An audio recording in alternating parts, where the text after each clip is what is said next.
Scrutiny Committee for Health and Social Care. Before we get started, I just wanted to say a huge thank you to everyone that regularly joins, and to our health partners and our guests for coming and listening to us, and also to Joe and Chris from Health Watch. Your attendance is always invaluable. Hello, hi. Hello. Welcome. You? Hello. So our agenda is quite busy this evening, so I'm going to try and keep us to time. What I'm going to do is, as we have a non-committee member here, what I'm going to do is take committee member questions first on each topic, and then take non-committee members' questions at the end. And before we get started, I do also want to congratulate Health Watch because they've been nominated to the National Impact Awards, which I think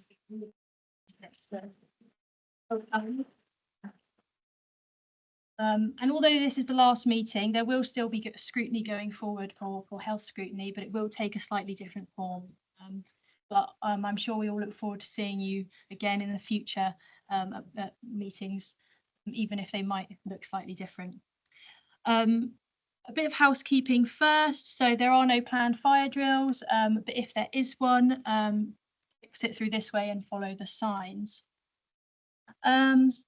Okay, so we'll move on to apologies and changes in membership. We don't have any apologies at the moment, but we are missing Councillor Drew, and we don't have any changes of membership.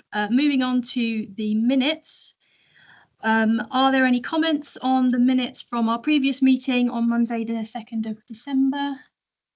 I think we only had one from Councillor Andre. You are unfortunately missed off, but we will be adding you in. Are there any other comments on that or any changes? No. Okay.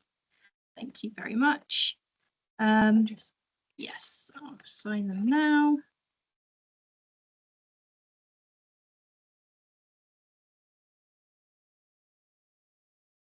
Okay.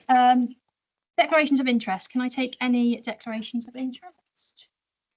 No. Okay, thank you. Okay, we will move on to public question time. We have 3 written questions. So the first one, do we have Julia here? Nope. So I will read out her question and then I'll pass over to Simon Barker. Yeah, can I just raise a point of order that I did raise in advance? Because of the sensitive nature, were you able to concur with the people that asked the questions, whether they are okay for their details to be made public? I didn't get a response from the first person, so I'll just say their first name and not. Thank you, Chair. Okay, so Julia's question is, I started my therapy journey in 2016 when White Dash was still funded by the Isle of Wight Council. They provided wide-ranging support and were very, very visible. The WOW Centre, the Freedom Programme, drop-in services and a variety of support that was accessible through White Dash. As a survivor, since their closure, I have definitely noticed the difference. I am unable to access therapeutic support through Paragon as my abuse is historic, so I must pay privately. As a taxpayer, I would like there to be transparency on how funding for domestic abuse services is being spent. Where can I find information on how the funding is being spent and whether there are plans to rebuild what White Dash provided, a drop-in centre, visibility and a welcoming space? I have a written response from Simon. Would you like to read it?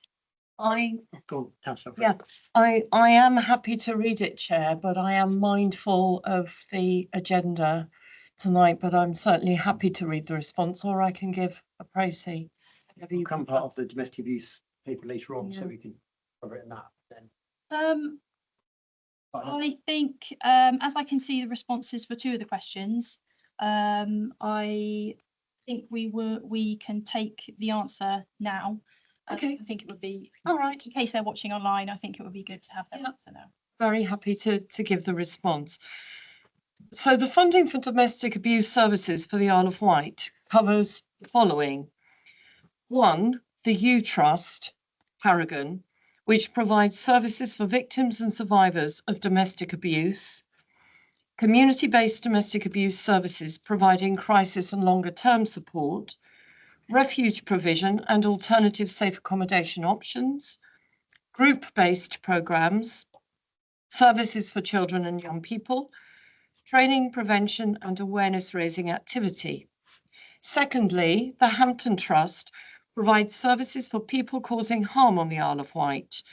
Their services include community-based domestic abuse interventions for people using abusive behaviours, support for partners, ex-partners of those using abusive behaviours, prevention and awareness-raising activities, and a multi-agency approach to risk management. Individuals, in addition, individuals who have non-recent abuse can access the U-Trust services support groups. I think this was a particular issue that the questioner asked. One-to-one support can only be provided for those experiencing current abuse who are medium or high risk. Mental health support for any issue can be accessed through Isle of Wight Primary Care NHS services, where mental health access coordinators can support navigation to appropriate services. There is also a range of information on services for mental health support here, and a link is given. Although the Council does not commission mental health services, the impact of domestic abuse on the mental health of survivors is well recognised. The domestic abuse services will make appropriate referrals and connections to mental health services as part of their holistic support of people who have been subjected to abuse, and the continuous development of pathways between domestic abuse and mental health services is an ongoing priority. And I think we're also getting an update from the Foundation Trust later on, which will add to that. Thank you, Chair. Thank you very much. Okay, moving on to the second question. Don't think we've got Simon here today. So we have a written question from Simon Richards, who has asked, in the absence of a ward councillor to represent residents of Blackwater Mill, what public reassurance can the Cabinet Member for Adult Social Care and Public Health give to those residents of the care home, which has recently been earmarked for closure, will be offered alternative placements that meet their individual needs and will be treated with respect and dignity during the transition process? Thank you, Chair. The response is the Council has in place senior staff from our own internal direct care delivery services within Blackwater Mill. These staff are providing senior oversight of service delivery and are engaged in identifying the care and support needs of all residents to assist in the identification of alternative care and support services. The Council's approach to supporting moves of this nature is well tested and ensures that people remain safe. Our social work teams are undertaking individual assessments to ensure that we have the most up-to-date information available to support the identification of new care homes for all the residents at Blackwater Mill. The Council does not differentiate between people who fund their own care and support and those who draw on Council Commission support in such circumstances. And regardless of how a person's care and support is funded, our team provide assistance to ensure a smooth transition. Central to the work being undertaken by Council's teams is ensuring that wherever possible, people have choice and control over the new service which they access, and that they are treated with dignity and respect. This includes liaising with their family where appropriate and supporting them to move home in a dignified way. And I'd also like to reassure that I have been kept absolutely updated right from the beginning on this issue. I've been made fully aware of all the support and provision that has been ongoing whilst we are dealing with this issue. Thank you very much. So we'll move on to the last question. So we have a question from Dawn.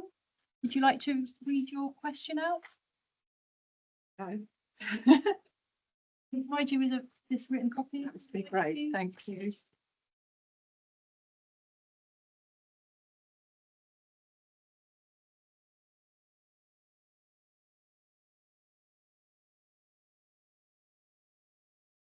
You take a seat and then read your. Like I say, Over there and then read your question. Right. Thanks.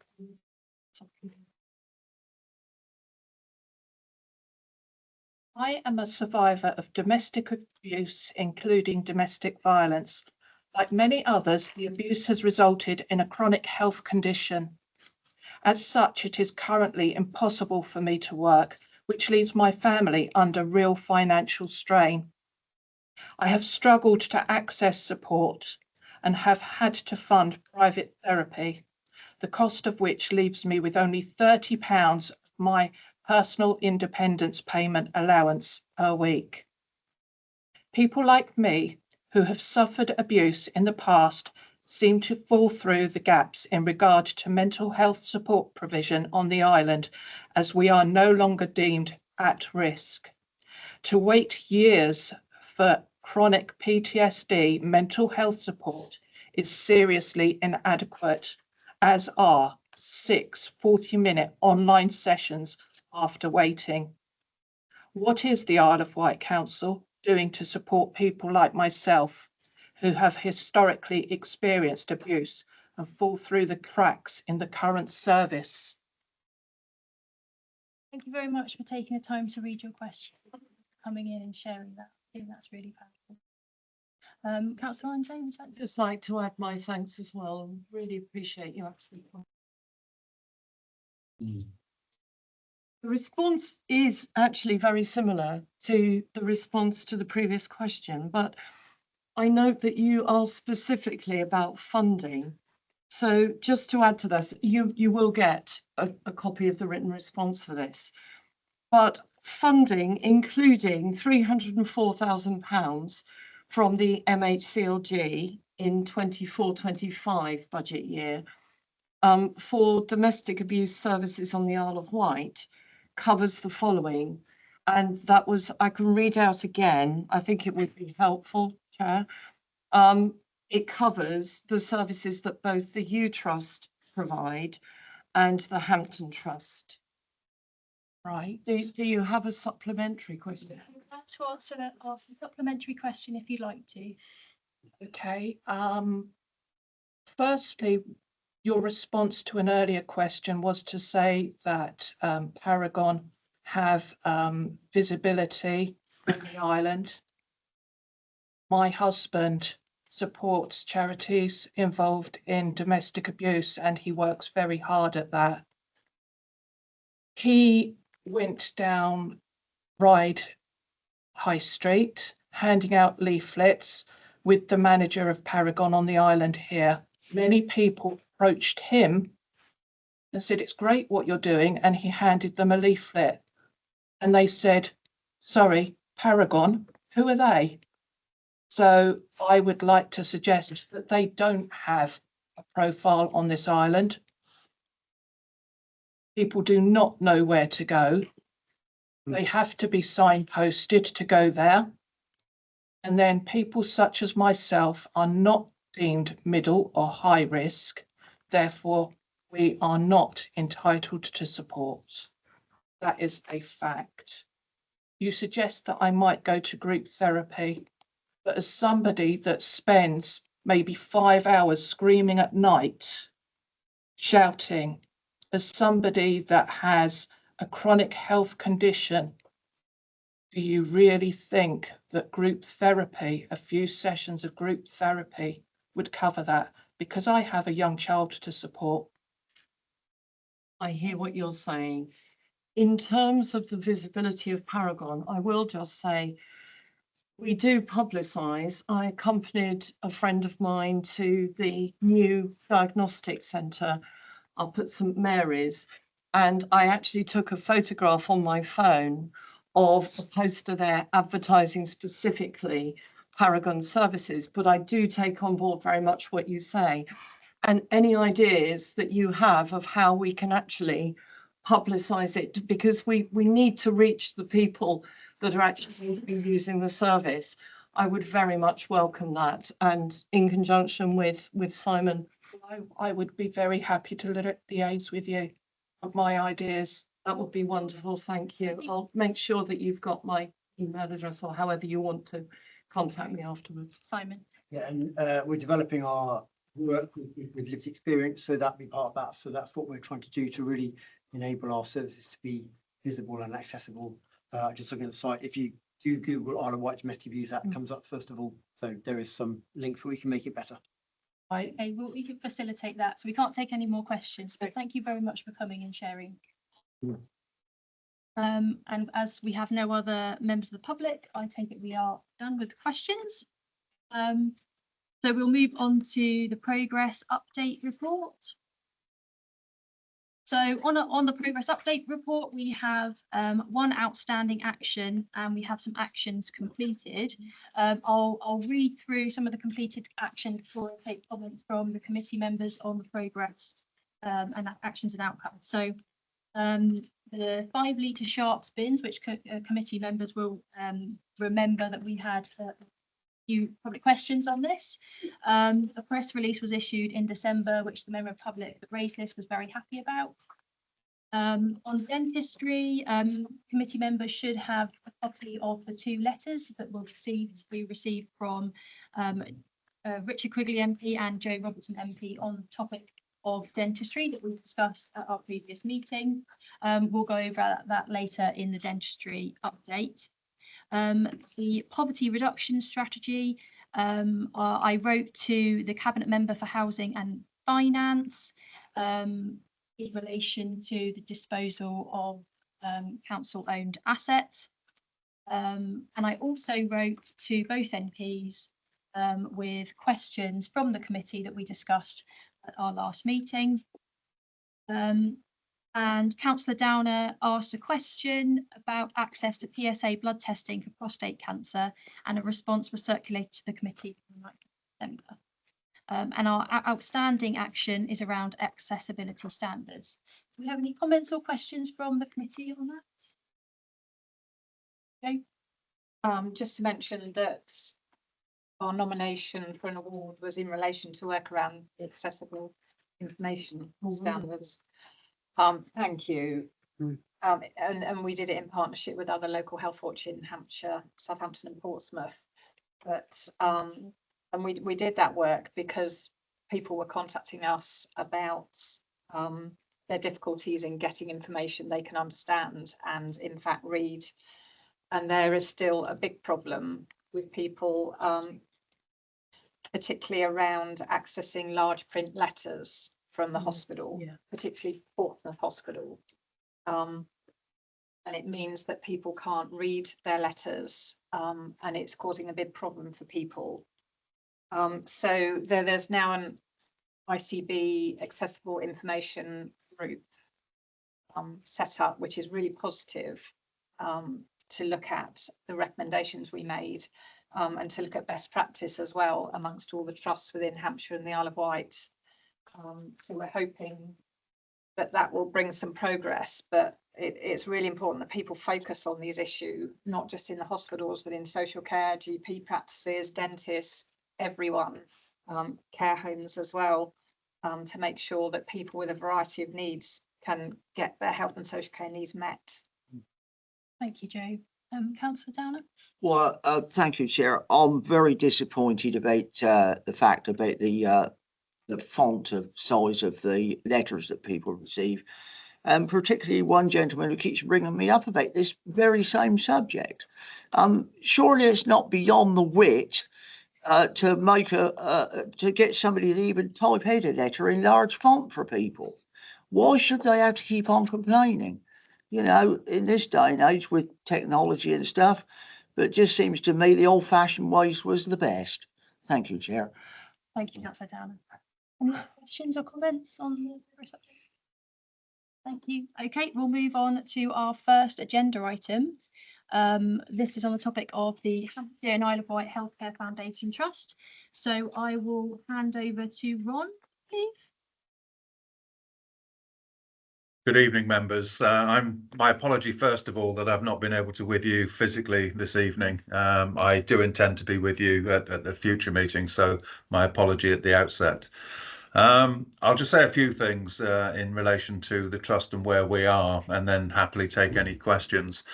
Obviously, responsibility for the community and mental health services on the island transferred into what is now the new trust on the 1st of May. That went, we think, reasonably smoothly. I would hope that actually, as members on the island, you've not noticed any deterioration or any problem in that respect, but if there is, then please tell me. The new trust went live on the 1st of October. And we then started to make arrangements for changing go through a whole appointments process for a new leadership structure across the organisation as a whole. For that, James Seawood is the managing director for the island, and James knows you all in that respect, and you've worked with James, but also Leslie Stevens has also maintained some interest and been to recent meetings as well. And in addition to that, myself and Eugene Jones, the Chief Operating Officer, will spend time with you on the island. So our commitment to recognise the autonomy of the island within a large organisation is absolutely there. We're very absolutely determined that the strengths that come from the ways in which the island work, there are lessons in that for the rest of the organisation, but respecting the autonomy and the difference on the island is really important, but also trying to bring to support the island resources that we have in what is a very large trust, hopefully will give some additional benefit. I mean, on the 1st of May, we immediately on that day ran into medical staffing problems for psychiatrists. It was a changeover and sort of locum psychiatrists leaving in that respect. So that medical staffing challenge still remains on the island.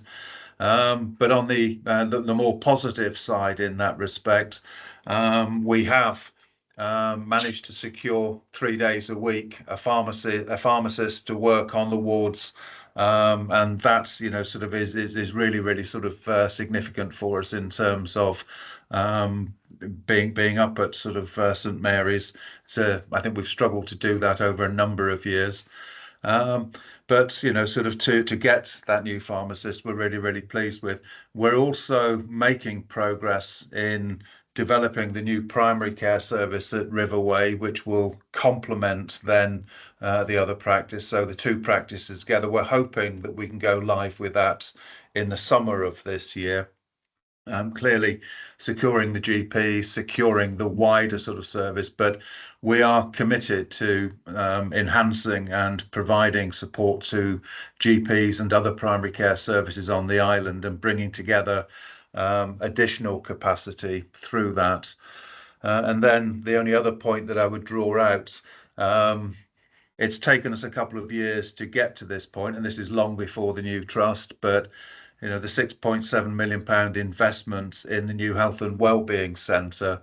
Delighted that although we didn't get it open quite when we planned in the spring, we are in the place now where actually it did open today for staff. Staff are in there and it opens for patients next week on Monday of next week.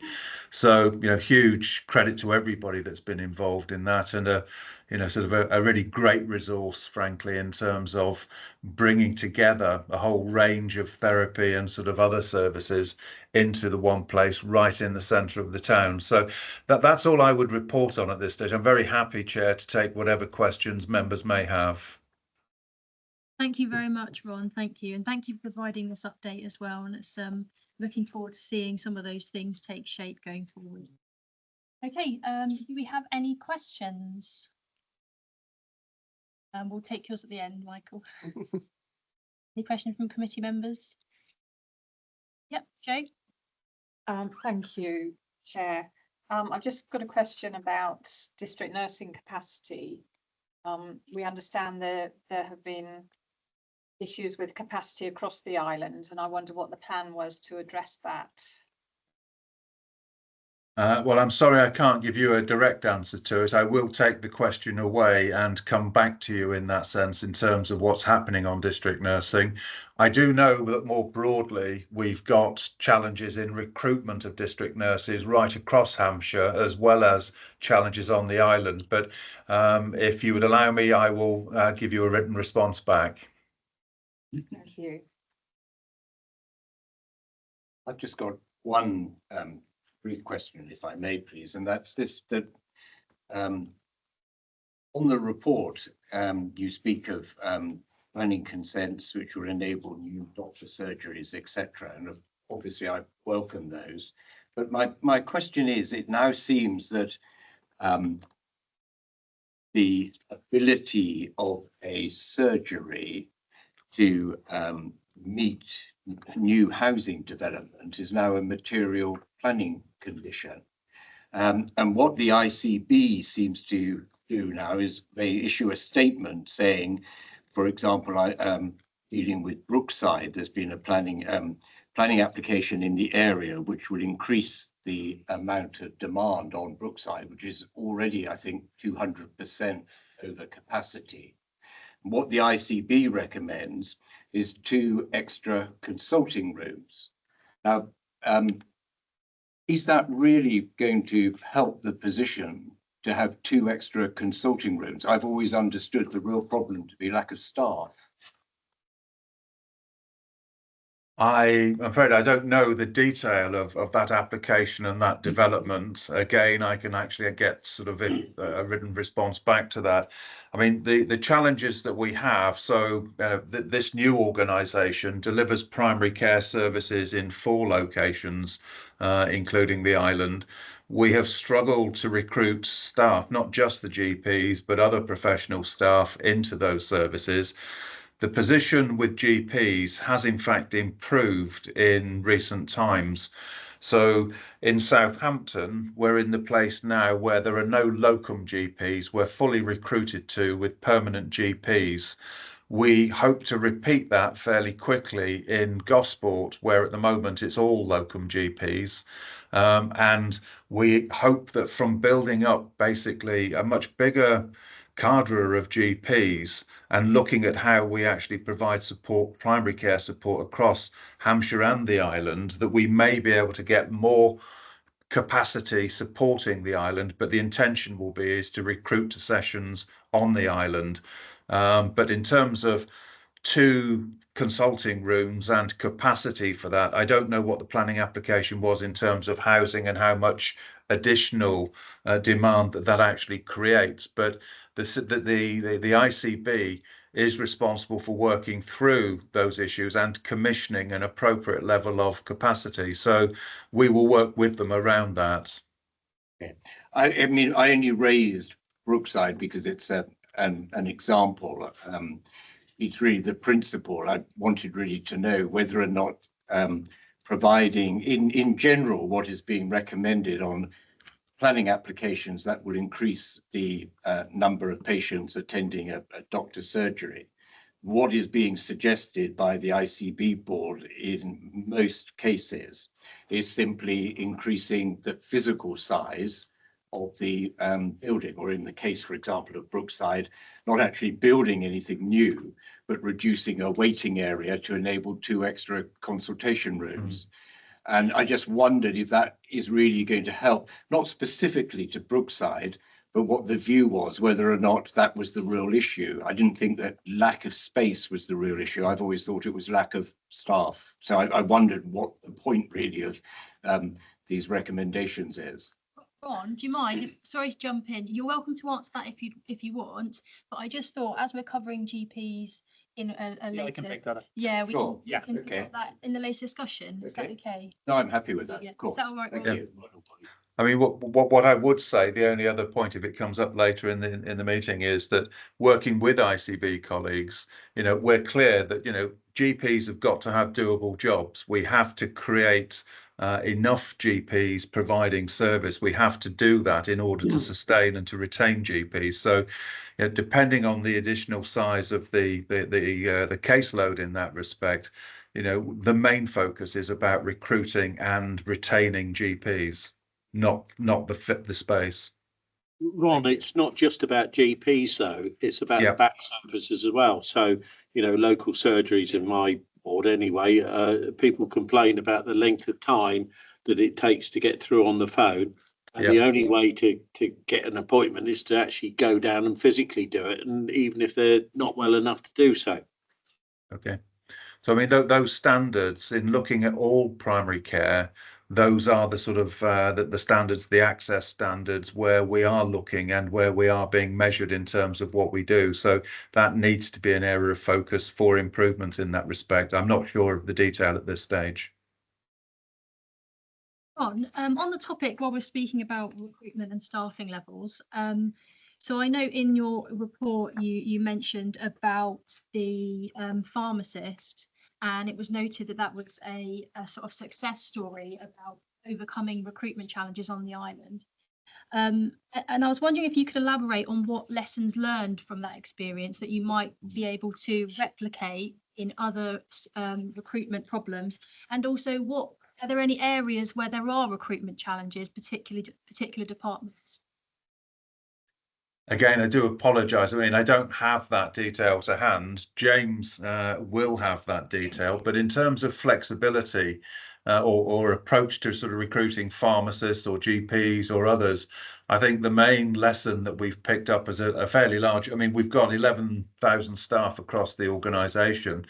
In all of those areas where we have professional staff shortages, the key elements that I think come out of that are firstly, the reputation of the existing department, an assessment of the workload in that respect, and whether existing colleagues believe that there's a doable job and that actually it's a place to come in that respect. But it also then requires flexibility for us. So in this case, the pharmacy case, it's 3 days a week. We'd have liked more, but in practical terms, adapting around our requirement to matching in some degree what it is that potential applicants might want from the role, and particularly recognising that, you know, ideally we would have people who would want to come to the island, but there's a lot of our services are dependent on people who commute long distances in that respect. And so it is about flexibility and creating doable jobs with professional support around those jobs, and also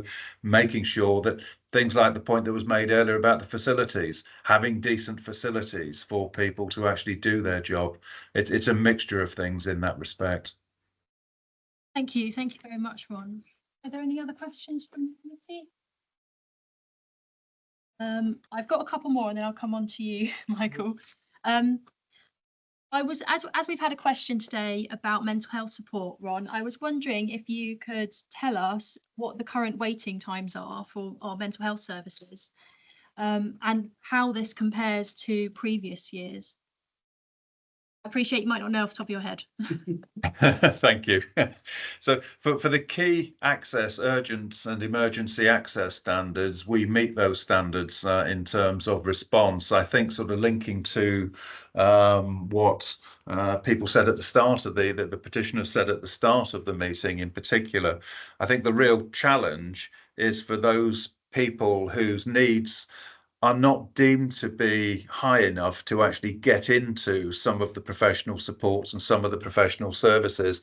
And as the lady was expressing, people do then, it seems, fall through a crack. There are gaps in the support that are provided between what we can do in terms of with third sector organisations and others providing early support and early intervention, and between that and then essentially being so unwell that somebody then needs the services of the CMHTs and all the other services that we have. There is definitely a gap there.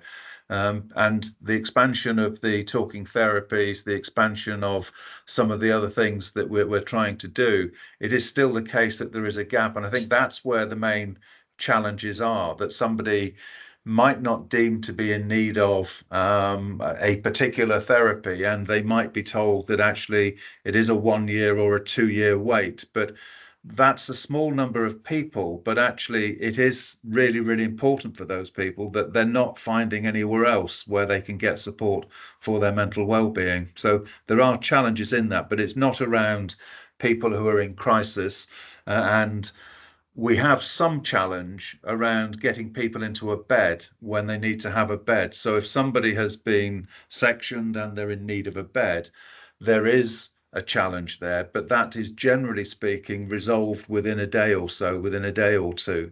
Access to a bed is always secured because it has to be with people on section, but we send very few people out of area in response to that. Access to the CMHTs for routine appointments is about 4 weeks, I think. Thank you for that comprehensive response. And it was interesting that you brought up collaboration with voluntary sector, community sector to provide this support. In your report, you mentioned about the Newport Health and Wellbeing Centre allowing for better collaboration between voluntary sector and community sector to work more closely. I was wondering if you could elaborate on how this building will do that and how you envision that working, and if you've got any examples. So, I mean, it's a fabulous resource, and I would encourage members who may not have seen it, please feel free just to drop in. You know, there's a coffee bar, lounge area and so on. Just drop in and observe, just watch and see, as well as what your constituents might tell you. But the space there, we've got a really, really good space, a lot of space that's available, and it needs to be accessible for voluntary groups and others to come and actually do their activities or to use the space, so that actually it's part of our wider approach to mental well-being, that people have somewhere where they can come together as groups, as support groups, or actually in terms of particular sort of events that might be sort of staged. But we see it as a community resource. It shouldn't be seen as an NHS resource operating within restricted hours. Thank you very much. Thank you, Ron. Yeah, I would love to see it. Any other questions before I let Michael jump in? Oh, yep, Joe. Sorry, just that I've been trying to make sense of some of the terminology in some of the reports, and maybe a silly question, but I just wanted to understand the difference between a community of practice and a clinical network, if you're able to. Thank you. Now you are testing me. So, clinical networks have been established over the last couple of decades, really. And so an obvious one would be a cancer clinical network. Across the whole of the region and nationally, there are a series of regionally based networks that bring together all of the professionals, all of the hospitals and the experts in cancer services to oversee what happens in different hospitals and in different locations. So they will understand the different waiting times, they will understand what modes of treatment are available, and they will understand how well equipped or otherwise a particular hospital might be. So it's a professionally driven professional network, a clinical network over essentially a regional patch.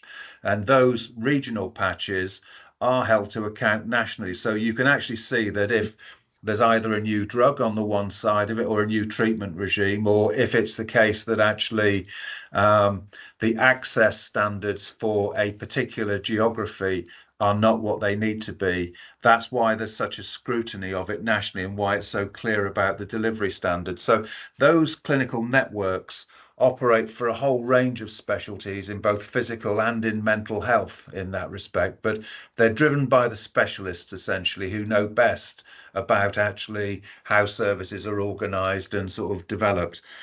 The communities of practice are a relatively newer concept, and certainly within the new organisation, what we're trying to do is to lift that above the level of the individual professional groupings and to look much wider. So much of what we do is looking at people's health and well-being in the round.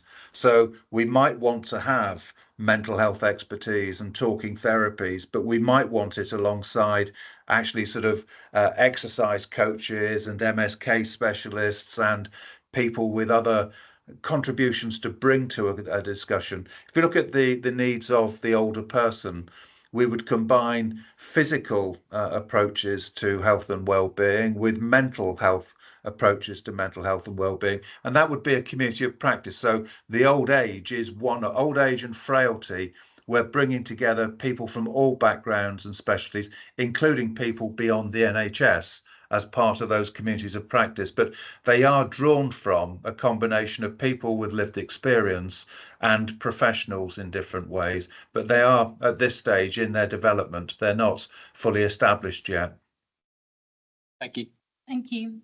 Any other questions? Michael. Thank you. Speaking as the Isle of Wight Council's mental health champion on this, and obviously my experience in mental health, I've got one or two questions for you. One which actually is triggered by our wonderful speaker here, about post-traumatic stress, which she raised. Domestic violence and child abuse are two of the biggest triggers for PTSD. And what are the plans, especially like with the Wellbeing Centre, to actually have post-traumatic stress disorder specialists? It's very much a specialist area. We have 14,000 veterans on the island, and we have also quite a significant population of people like from Ukraine and Syria and everything that have come from war zones. And so I think it's important that we do look at facilitating or access, because post-traumatic stress, a lot of people live with. They might not be in crisis, they might not be deemed to fall into those, but they live with this on a day-to-day basis, and the littlest thing can actually trigger them off. It often stops them getting work within. So are we actually, because at the moment a lot of our veterans have to go to the mainland post-traumatic stress disorder, and we've got significant numbers of people with PTSD on the island. So that's my first question. Okay. So there's a range of specialists who provide support in terms of specifically PTSD, but actually more broadly, most of the mental health workforce are being trained in and developing in essentially what's described as trauma-informed care, recognizing that actually people with severe mental illness in particular, but not just severe mental illness, their distress is often sort of, as was suggested earlier, perhaps caused through domestic abuse, through other abuse, or indeed through, being a refugee or coming from a war-torn area. That there are a whole raft of things that drive traumas, that drive, as it were, understandable reactions from people at different points in their lives. So we are developing much more broadly a much more informed approach to how trauma is recognised in how somebody presents, whether that's in the secondary services, in primary care, or indeed, making initial contacts with colleagues in the voluntary sector. So there's a much broader approach to it in that respect. In relation to veterans, there are some specific focus services on the mainland. I don't know that there is anything on the island. From what you've just said, I suspect there isn't.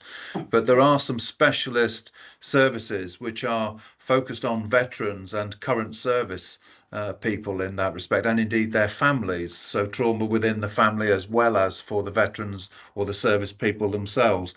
But again, I can arrange, if you wish, for more information to be provided to you on specifically around the veterans and any connections in that respect. But the broader issue is that of how we recognise that people present in particular ways because they've had traumatic experiences and they revisit those experiences. It influences how they're feeling today. Thank you for that. I think one of the biggest things is we need more of those services on the island, because often if you are very traumatized, you don't actually want to go across a ferry to an actual service. Yes. Did you have a second question? My second question is, you mentioned about unless people have got any views about whether the services have deteriorated since you took over. I'm sorry to say that I'm very concerned about the services. I've spoken to a significant number of people who've used particularly 7 acres over the last 12 months. They've reported that they have had no talking therapies. They've talked about that they've been left to their own devices to amongst their co-patients, right? And also they've been quite suddenly discharged, often without any support at home. And I am talking about a considerable number, particularly from women who are actually quite traumatized by the experience of that. So I would like to, I think there needs to be some questions about 7 Acres and its discharge services, because I'm not getting good reports at all. Okay, well, I'm sorry to hear that that's the case. I mean, from what you've said, it sounds like some of those issues were before the merger took place, but that doesn't get away from the fact that's the current experiences of people, because you've talked about a 12-month period. So what happens around discharge and the availability of therapies on the ward, very happy to look into any concerns that you have there or any that have been raised. Thank you. Thank you. And I've got one last question. I think I raised this before.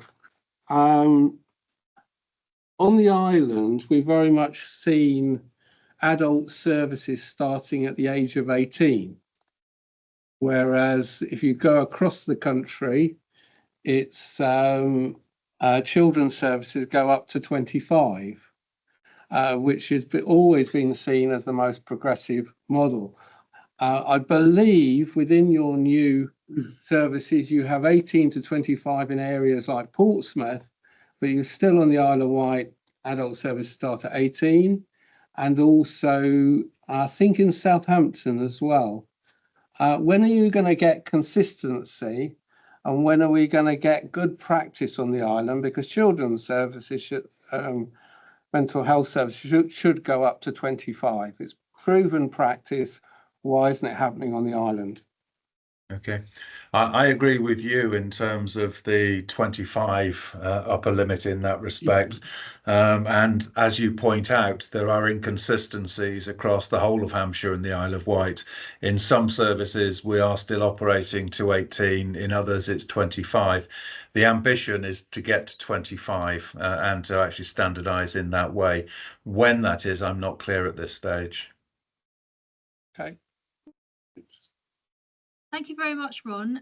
I think, judging by the questions we've had, I think it'd be very useful if possibly you could circulate maybe some waiting list data or just sort of a brief summary of how the picture is like for those kind of services with the committee. I think that would be really useful. Very happy to. From all the questions that have been asked and the particular details, if you send me that as a request, I'll make sure that we provide that, and I will myself try and be at your next meeting as well. Thank you. Thank you, Ron. Thank you. Can we take that as an action? Oh, thank you. Okay, thank you, Ron. We'll move on to the next agenda point. Okay, thank you. We're going to move on to dentistry. So thank you very much for providing this update paper. I thought it was very comprehensive.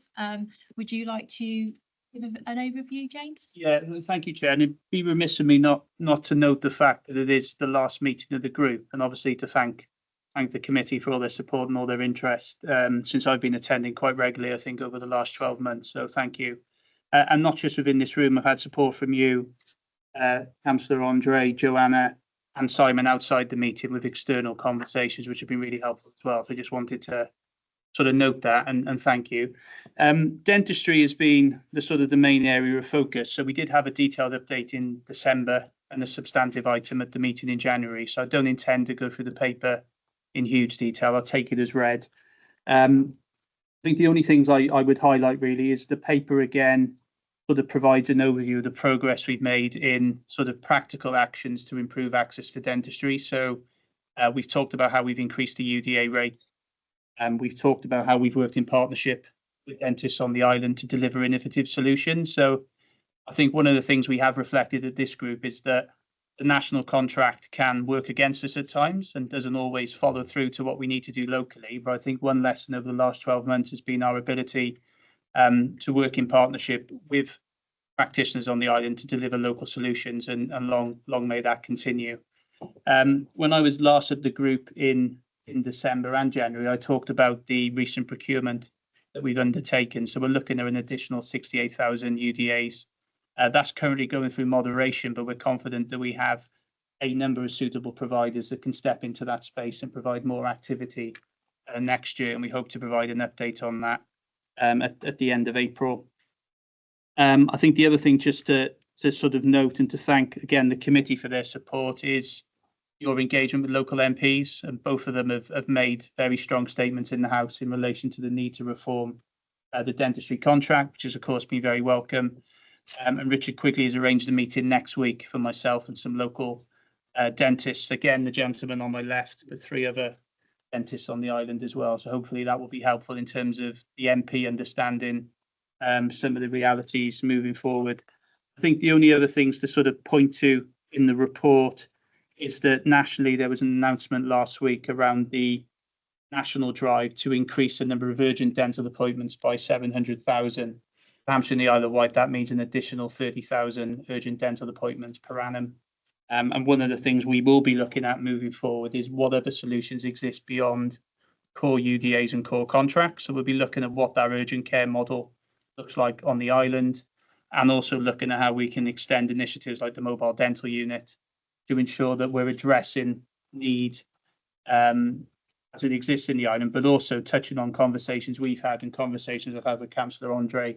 What else can we do to really drive forward oral health promotion and do more in our schools and do more in our communities to promote good dental health?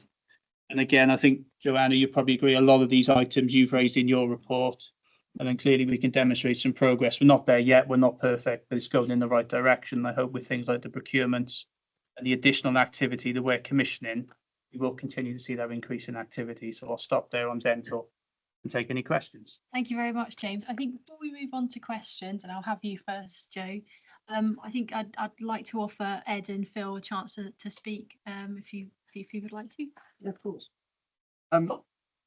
Basically, obviously we spoke back in January, and I brought up the issue that we currently have, which is the fact that the main issue we've got with the current sort of lift in the UDA rate, which was across the board, and it comes down to sort of the pitfalls in the commissioning sort of layout, is that it's meant that now we're all equal on the pay scale, which is great. It's meant that because we've got the only 2 fully NHS practices on the island, which is Freshwater and Denby.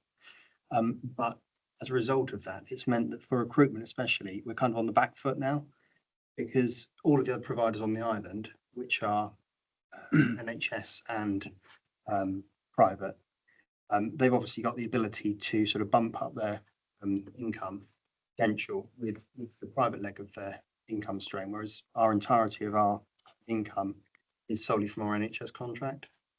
So when it comes down to trying to recruit, it's quite difficult, because obviously as a dentist, you're going to favour going to a practice where you can earn more. That's one of the big issues we currently face, which we're currently looking at and sort of seeing what we can do in addition to sort of try and sort of change that. But that's one of the things that we're still sort of facing, struggling with. Thank you. But one of the things I would say is we are looking sort of robustly, and we had a meeting last week that a few people in the room were on with the deanery, which I think is potentially massively beneficial, in as much that we have to, between the council, the ICB and local providers, we have to try and come up with a solution that is solely for the island, initially anyway, with regard to trying to sort of work together a bit more. Because at the moment it's quite segregated, isn't it? You've got, people are sort of saying, the council aren't doing enough, or the commissioners aren't doing enough, or the dentists aren't doing enough. Well, actually, we know that there is an issue here, but I think between us, regardless of whether it's funding or resource or communication, we need to try and come up with a scenario where we're actually working a bit better together, which is one of the things we're looking at the moment. We already go into the schools for oral health education, and it's completely unfunded. But that's one thing we are looking to try and do, and I think we do need council support for that. With regard to, ideally, one of the things we're looking at the moment, we're doing a bit of a fact find, which is one of the reasons that Philip and I started sort of speaking originally, was to see if we could actually come up with our own kind of dental welfare unit that we could roll out into the schools for education, but also for, you know, exams, and actually getting all the children to a point where we've got a good idea of the dental need within those young children, and also breaking down the barrier of the terror of the dentist. You know, if it's something that's kind of enjoyable, you break down that initial barrier. But the main part about it is education and getting in amongst the schools, however that looks. Thank you. Yes. So for me, my background has been in general practice with a little bit of hospital experience as well in the earlier years. And I did retire onto the island about 3 years ago. And last year I'd heard that there was an issue with trying to man the dental van unit. So I was very pleased to be the opportunity to join that unit. And I hope that I have helped fair number of people in this little journey of mine, but there are some disadvantages, some huge disadvantages for the patients. I have felt that it has been very important that the ICB has provided, shall we say, numbers of patients to be seen. I'm a little bit restricted, I have to say, with what I can say, because I am under contract with Dentaid at this present time. But it strikes me that the service that I'm providing for patients is rather limited. For me, the important thing was continuity of care. And when I first started in September, there was perhaps the opportunity of providing for patients an appointment 3 weeks, and then it became 4 weeks, 6 weeks, 2 months. We can put you on the waiting list.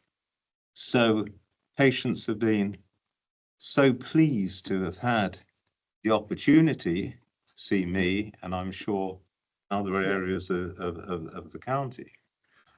But on the other hand, I'm not giving them the quality of care that I would like to, because, to give an example, if a patient needs to have tooth extracted in the front of the mouth, with the teeth in the front, I then have to say, well, this is what we can do, but I can get you out of pain, but I cannot start to make you a denture for 3 months. And then probably another 3-month period before you can have your next appointment. So you can see that treatment could take maybe a year. And I can think of 1 or 2 occasions where we've had patients saying, look, I can't get out. I've got these mental issues, which you have been discussing, but I'm not able to treat them in the way that I would like to be treated. So yeah, there are those issues. Another thing that troubles me greatly is this mix between NHS and private within the same building, within the same practice. I come across patients where they've told me they've been along to the dentist, having been referred through the 111 service, and they're in there for 1 minute. I have no idea about these UDAs and all the rest of it, how much that practice receives for treating that patient, but they're not getting treated. It's the old-fashioned, oh, you're in trouble, I'll give you a prescription, which is against the guidelines now for prescribing certain reasons for giving patients antibiotics. So it strikes me that practices which are accepting these patients are not actually treating them. And then they come along to the dental unit, they give me an A4 list of medications that certainly I've not come across so many disadvantaged patients with so much medication. I have to say, is there any room for breakfast with what they're taking? And I just get on and do the treatment. And yet it strikes me that the NHS is paying practices which are saying to patients, sorry, I can't treat you, but if you'd like to be a private patient, it will cost you X amount. I'll get you booked in for that. So patients are very frustrated. And I believe you should either be NHS or private. And I've been in both sectors. So there are disadvantages also within the dental unit for treating patients. I feel that there is more of a risk because you're working in that environment where, again, a lot of patients are with these medical disadvantages. And I think it would be a lot safer for patients if they were treated in a location which is dedicated for treatment rather than the experience on a dental van. How do we get more dentists to be working with the NHS? The big issue, as Ed has said, and it strikes me, there was a week or two ago, there was an observation I made. Maybe there was so many thousands of pounds worth available for dentists to take up NHS positions, and it wasn't actually taken up because patients want to go straight into dental practice, probably private dental practice. So from the top in government, there has to be some change to increase the manpower. And I took on board what somebody had said before with regard to what's the point of providing, shall we say, a room, unless you've got the people to work in. So I could go on, but I know. I mean, I think limited. what you've neatly articulated, I think, in terms of that private NHS dynamic, the issues with recruitment, how do we get people to work purely within the NHS, reflects some of the challenges, I think, with the national contract. So I think at one end, we know we've got to resolve that. I think at the other end, in terms of what we can do locally, I think you've obviously worked on the mobile dental unit. You said you don't know how many people have gone through that, but circa 1,500 treatments to date, which is fairly significant when you consider the complexity. I think we've got to build on what works. And I think the point that you've made, Ed, in terms of that's the start of a journey, isn't it? In terms of addressing that need. Where we miss the opportunities, we're not making the connection with stabilisation. So once those individuals are seen and their immediate needs are addressed, we then need to get them onto a care pathway, which is about stabilisation and oral health promotion. So I think it sounds like what Ed and Philip are working up is a solution that provides continuity of care for those patients. The win for the mobile dental unit is if we can see someone, we can address the need, we can then move them into ongoing care. That's where we want to be. And it'd be interesting to see well how those ideas progress. And that's the opportunity we've got with flexible commissioning now. So again, as I said earlier, making the most of those levers to make things work for local populations. Thank you very much, and thank you for sharing your experience. It's really very much so. Yeah, to get a first-hand perspective on this. Can I say confidential? Yeah, please. Or obviously. The interesting thing about what both of you have said is that these are solutions that we're trying, and it's not until we try them and that we know whether or not they work and how we can improve them. So, I mean, the example being the UDA rate, we thought increase it, then that will resolve some issues, but it highlights another problem that perhaps we wouldn't have identified unless we'd done it in the first place. So it's the working relationship and having the dialogue that seems to be really, really positive. So I had Joe who had a question, so you can go first. I'll try and make it brief. Got a couple of points. Just to say it's really positive that I think we're now at a point where we're being open and honest about the provision of dentistry on the islands. And the only way we'll improve things is by being honest and appreciating where we're at. Previously, that's not been the case. So it's very difficult to find solutions when you don't really know the extent of the issues. So it's really positive that we've reached that stage now. I just wanted to comment on the urgent dental care, because I don't think that system is working at the moment. Carrying on from what you were saying, we get a lot of feedback from people that have to ring 111. They don't always get a call back swiftly. It can take days, and if you're in pain, that's an issue. And then when the person does reach the service, they don't always get the care that they need. It's often antibiotics and then they go away 3 months later, they have the same issue, and then they're back in the urgent dental care system again, and it's kind of a revolving cycle because they don't get that work that they need doing. And I just wanted to comment on the children. The data was recently published about the number of children that have had extractions in hospital, and there were 55 children in the year 23 to 24 on the island that had dental extractions aged between 0 and 19. And we know that dental disease is mostly preventable. And that doesn't include either the children that had dental extractions within the dental practices. So I would imagine that's hundreds, if not more than hundreds of children that in addition to those 55. So I just wondered what work is being done to prioritise children, because we know again that dental disease progresses more quickly in children. So it's really key that you pick it up early on. So that was one question. And the other question about the UDAs, so you're commissioning additional UDAs, which is really positive. How are you going to ensure that they're delivered? Because that's the issue we've got currently, that there are a lot of UDAs being commissioned, but you know, around half are being delivered. That's key. So how are you going to ensure that the newly commissioned UDAs are actually delivered?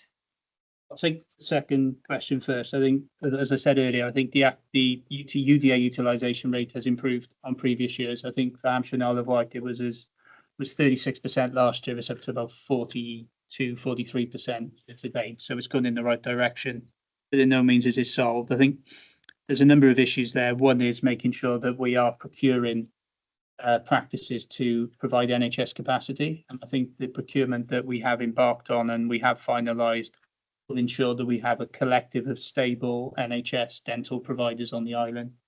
I think the other thing that we do is that historically commissioning of dental was done by NHS England at a regional level. We've now got more control of that locally, so we can review the data, we can look at actual activity, and there is an opportunity to claw back income based on the number of cases that are seen or the number of UDAs that are delivered. Again, some of that links to the national contract. We do have a bit more control now in terms of performance management and commissioning, and it's in our gift to procure reasonable and realistic local solutions, which I think we are doing through the recent procurement exercise. The first point around children, I think the number of children was seen on the mobile dental unit. We have got a breakdown between children and adults. That's great in a way, but it's not the solution moving forward.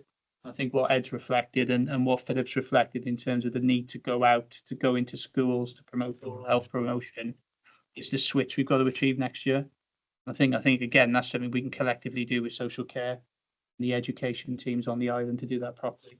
And we're prepared to invest in that.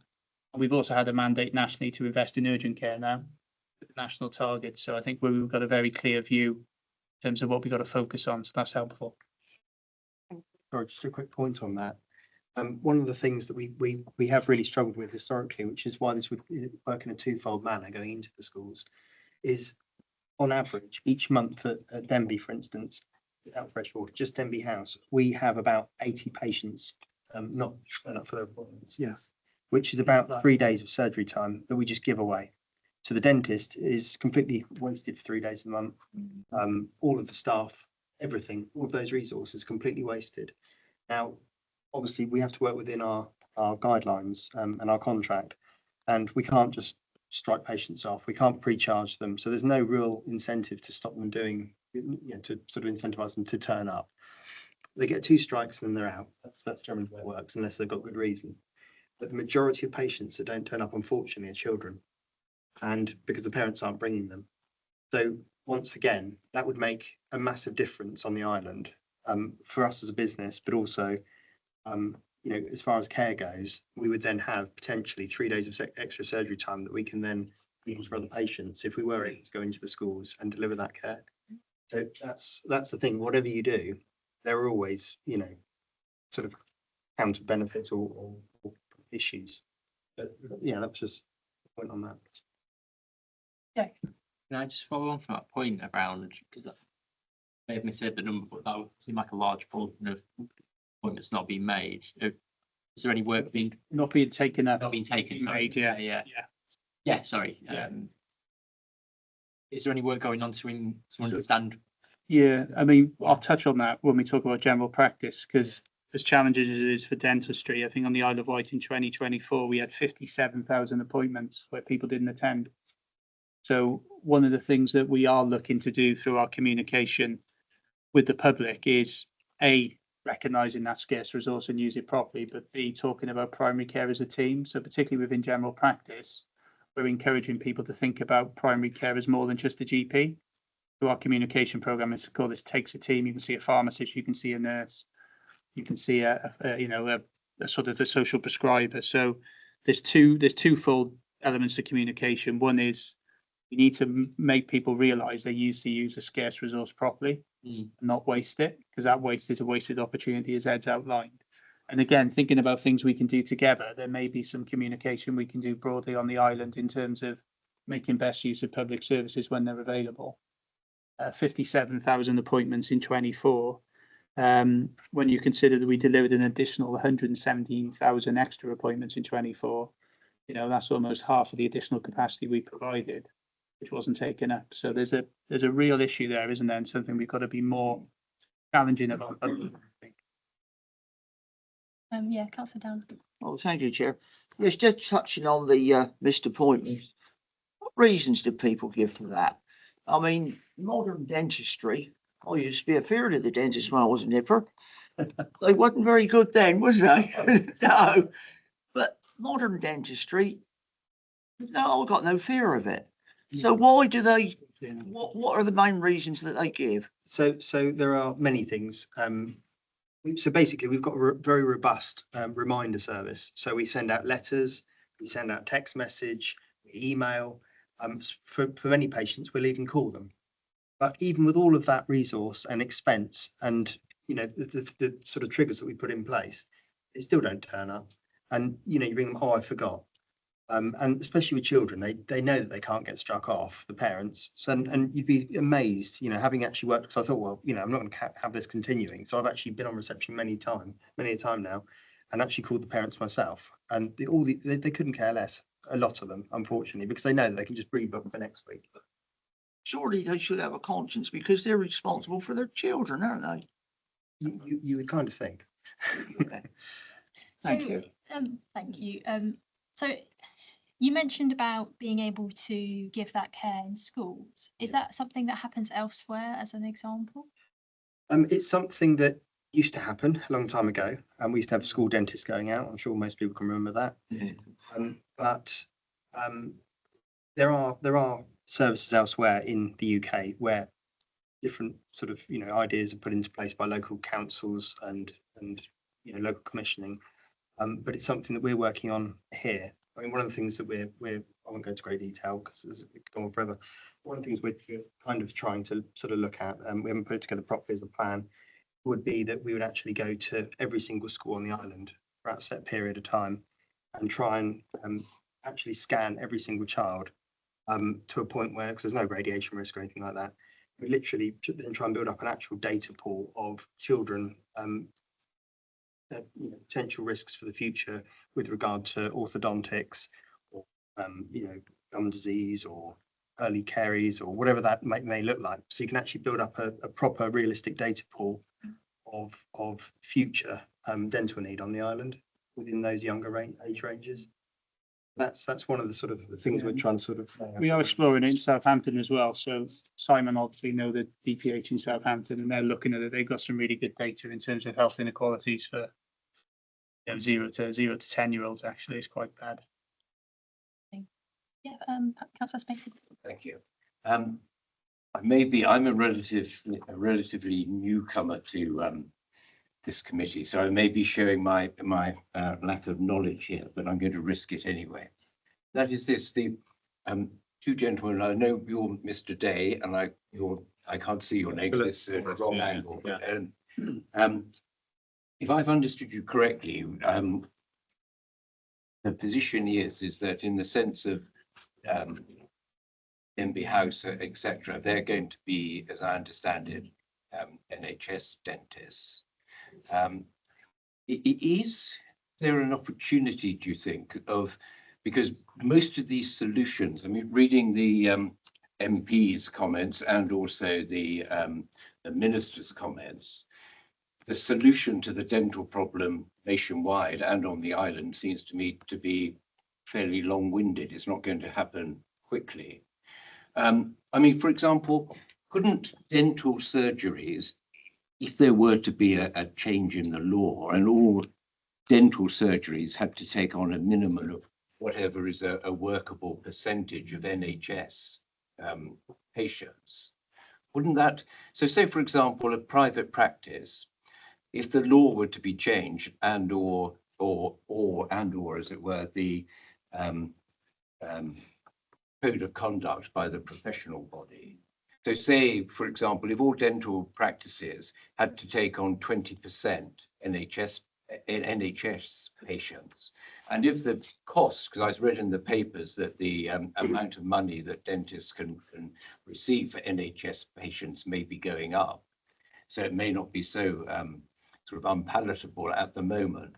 But I mean, is that not a possibility as a slightly sort of alternative way of looking at it? So rather than having NHS practices, which may become that they are seen as a second rate, I don't mean that rudely, but form of treatment, A, because they may not be able to afford the same type of equipment, and B, may not be able to attract the better qualified dentists, I don't know. But isn't that a solution, I ask, rhetorically perhaps, to have a all dental surgeries must take on a minimum of X% of NHS? Yeah, I think that's very sensible, and perhaps maybe when you want to feed back to those writing the national contract, because I think there's a bit of common sense there that would need to be applied. I think it is very difficult in terms of how the contract sits. It occurred to me because before I retired, I was a barrister, a criminal barrister, and we couldn't turn down a client because they were legally aided. So we had to take legally aided clients and privately paid clients, and the legally aided clients were about a quarter of the amount that the privately paid ones were. But nevertheless, that was our professional body, our council's rules. Why can't that apply to dentists? I mean, you may have a mass migration of dentists out of the country to America or somewhere where that doesn't apply, and then you'd have to think again. But it does seem to me something very much well worth looking at. Well, if I may, yes, I think that you have to say, well, dentists at present are independent contractors, and I think your suggestion theoretically might sound wonderful, but I think you would just find that a lot of these people who are working in mixed dental practices, NHS and private, they would just say, enough's enough, I'm just going to be private dentist. There is an anomaly with vocational training in this country, that it's the UK dentists who will undertake NHS vocational training. Is it for 1 year now or 2 years? One. And yet someone from overseas would come over here without the need for any vocational training. And the other point I was going to make now, what's my train of thought now? Just while you're on that, I think the other thing we're looking at, and so Councillor Andre and Councillor Redrup attended the meeting a few weeks ago with the dental dean, is making sure that with the development of the dental school in Portsmouth, we're a lot more on it in terms of developing our own pipeline of NHS dentists, that we're using the opportunities to put trainees in practices like Denby House. We are developing a fellowship. So we're not going to have an immediate solution in terms of your challenge, but we've got to be a lot better at developing our own pipeline and creating that stream of NHS trainees.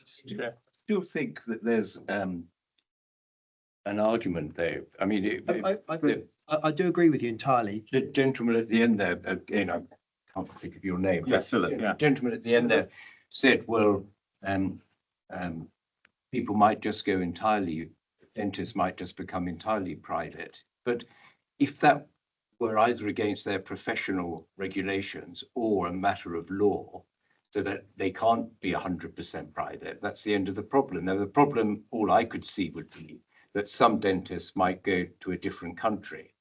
But I mean, you know, the brain drain, as it were, is limited. Not all dentists want to go and move their families, etc., to another country. Not all dentists are, I would think, you know, amazingly greedy. I mean, if it was a 20% reduction, for example, in earnings, I mean, most dentists earn a significant amount of money, private dentists, and it would barely touch the sides as far as their tax relief is concerned. So I think it's a bit of a fallacy that they will all leave the country.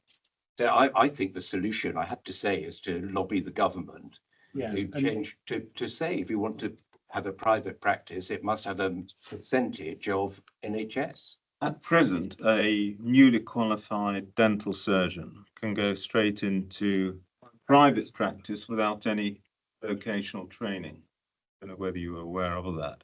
But again, these are all suggestions that one could make, but it's much more complex. That's the trouble. Yeah, I personally have always been against the idea, the concept of having NHS and private patients within the same practice, because you get this situation where dentists will be saying, I'm only allowed to do a certain number of crowns a month on the NHS, which historically I think has been a load of rubbish for dentists to be saying that. And then they say, but we can do this for you privately tomorrow. I don't think that's right. I don't think it's morally correct. You either pitch yourself into the market like any other business, and why not, and say, this is what I have to offer. These are my lovely surroundings for those who would wish to pay, or you go the other way and the NHS. I come across so many patients on this Dentaid ban who are smoking outside. I don't know the cost of a cigarette, but they can afford all their cigarettes. And it just sort of begs the question, but why would someone like that deserve to have their dental treatment for free? On the other hand, people smoke for other reasons as well, because of their stressful situation. And, you know, I can understand that as well. But I think, as Ed just said, it's rather complicated. And if you want, I interrupted you. No, not at all. But no, yeah, that's the thing. It's just it is much more complex than that. With regard to training, you know, you have to have, when you leave university, you can go and work in a private practice immediately, but you have to have done a year under supervision in an NHS practice before you have your own performer number. There are many things. It's more convoluted, and it's been, you know, same for years. Well, it may need some changes, but I do think it's always going to be difficult. I think we definitely have a problem, and I think that relying on the solution being separate private practices and national health, we're always going to have the problem, it seems to me, because the national health will never be able to match the fees that private dentists can achieve. So it will always be either struggling to keep up, or alternatively, in my view, struggling to keep up, or seen and turn into a very much second-class service. Or an emergency care service only. An emergency care service, perhaps. But I mean, I find it hard to see if the regulations could be changed and the training could be changed. I see it hard to think why a practice, you know, which is doing well, couldn't accommodate and treat properly NHS people. And the NHS people who want to be treated by the NHS, by the private practice, perhaps they would have to show some income or something restriction, so that people aren't able to abuse the system. But I mean, I just think if we say, oh, well, it causes a lot of problems in training, you know, we'll be here in 25 years' time with the same problems, in my view. there any other questions? Any other questions from the committee members first? Before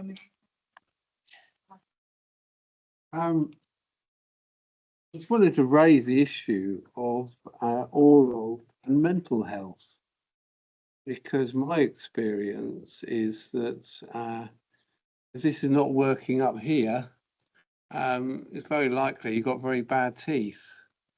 And actually, in practice, I was in practice for many years in mental health. The reality was that if you actually got dental treatment for people, it got them confidence.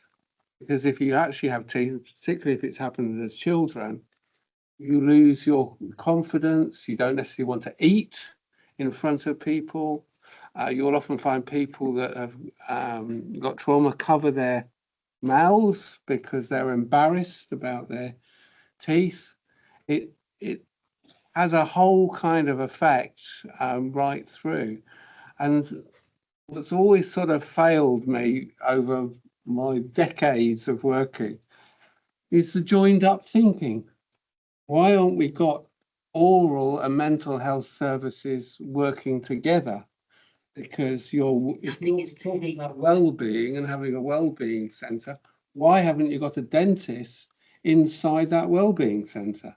Because I tell you that if you improve people's teeth of that, you'll actually make them feel more confident about themselves. And it goes right across poverty. You know, people in poverty often have poor dental care. If you get into drug addiction, you know, you have people who don't have teeth at all. I mean, it really sort of declines. So we should be looking at how do we get services working together around oral and mental health, but also other things. I mean, we know cancer, for instance, a percentage of people are more likely, if they've got poor teeth, then have cardio problems, cancer, etc. That's why it was cardio, particularly heart attack problems, which I think is important. How can we work together on this island to have joined up thinking? Yeah, I think it's an all health issue, isn't it? And it's about how we integrate with other services. The cardiac one is a case in point. We've had a similar issue in another hospital in our patch where people waiting for cardiac surgery needed to have a dental assessment before they have surgery. So we're piloting something in that regard in terms of how do we get those people quick access to dental treatment so we're not delaying perhaps the more critical cardiac surgery. So there will be some lessons from that, Michael, that we'll bring into play here. Any other questions before we move on? And I'd just like to thank you both for coming. It's always great to get your perspective on things and to hear it firsthand. Is there anything that you would like to ask of the committee, bearing in mind this is our last meeting? No, not at all. Just to say thank you very much for having us. Thank you. Yeah. Putting up with us. Thank you very much for coming. Thanks for that. Thank you. Bye-bye.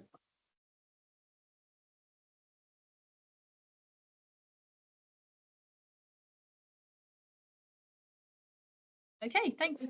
We're going to move on to our next item, which is on GP surgeries, which I'll hand over to Jane. Yeah, thank you.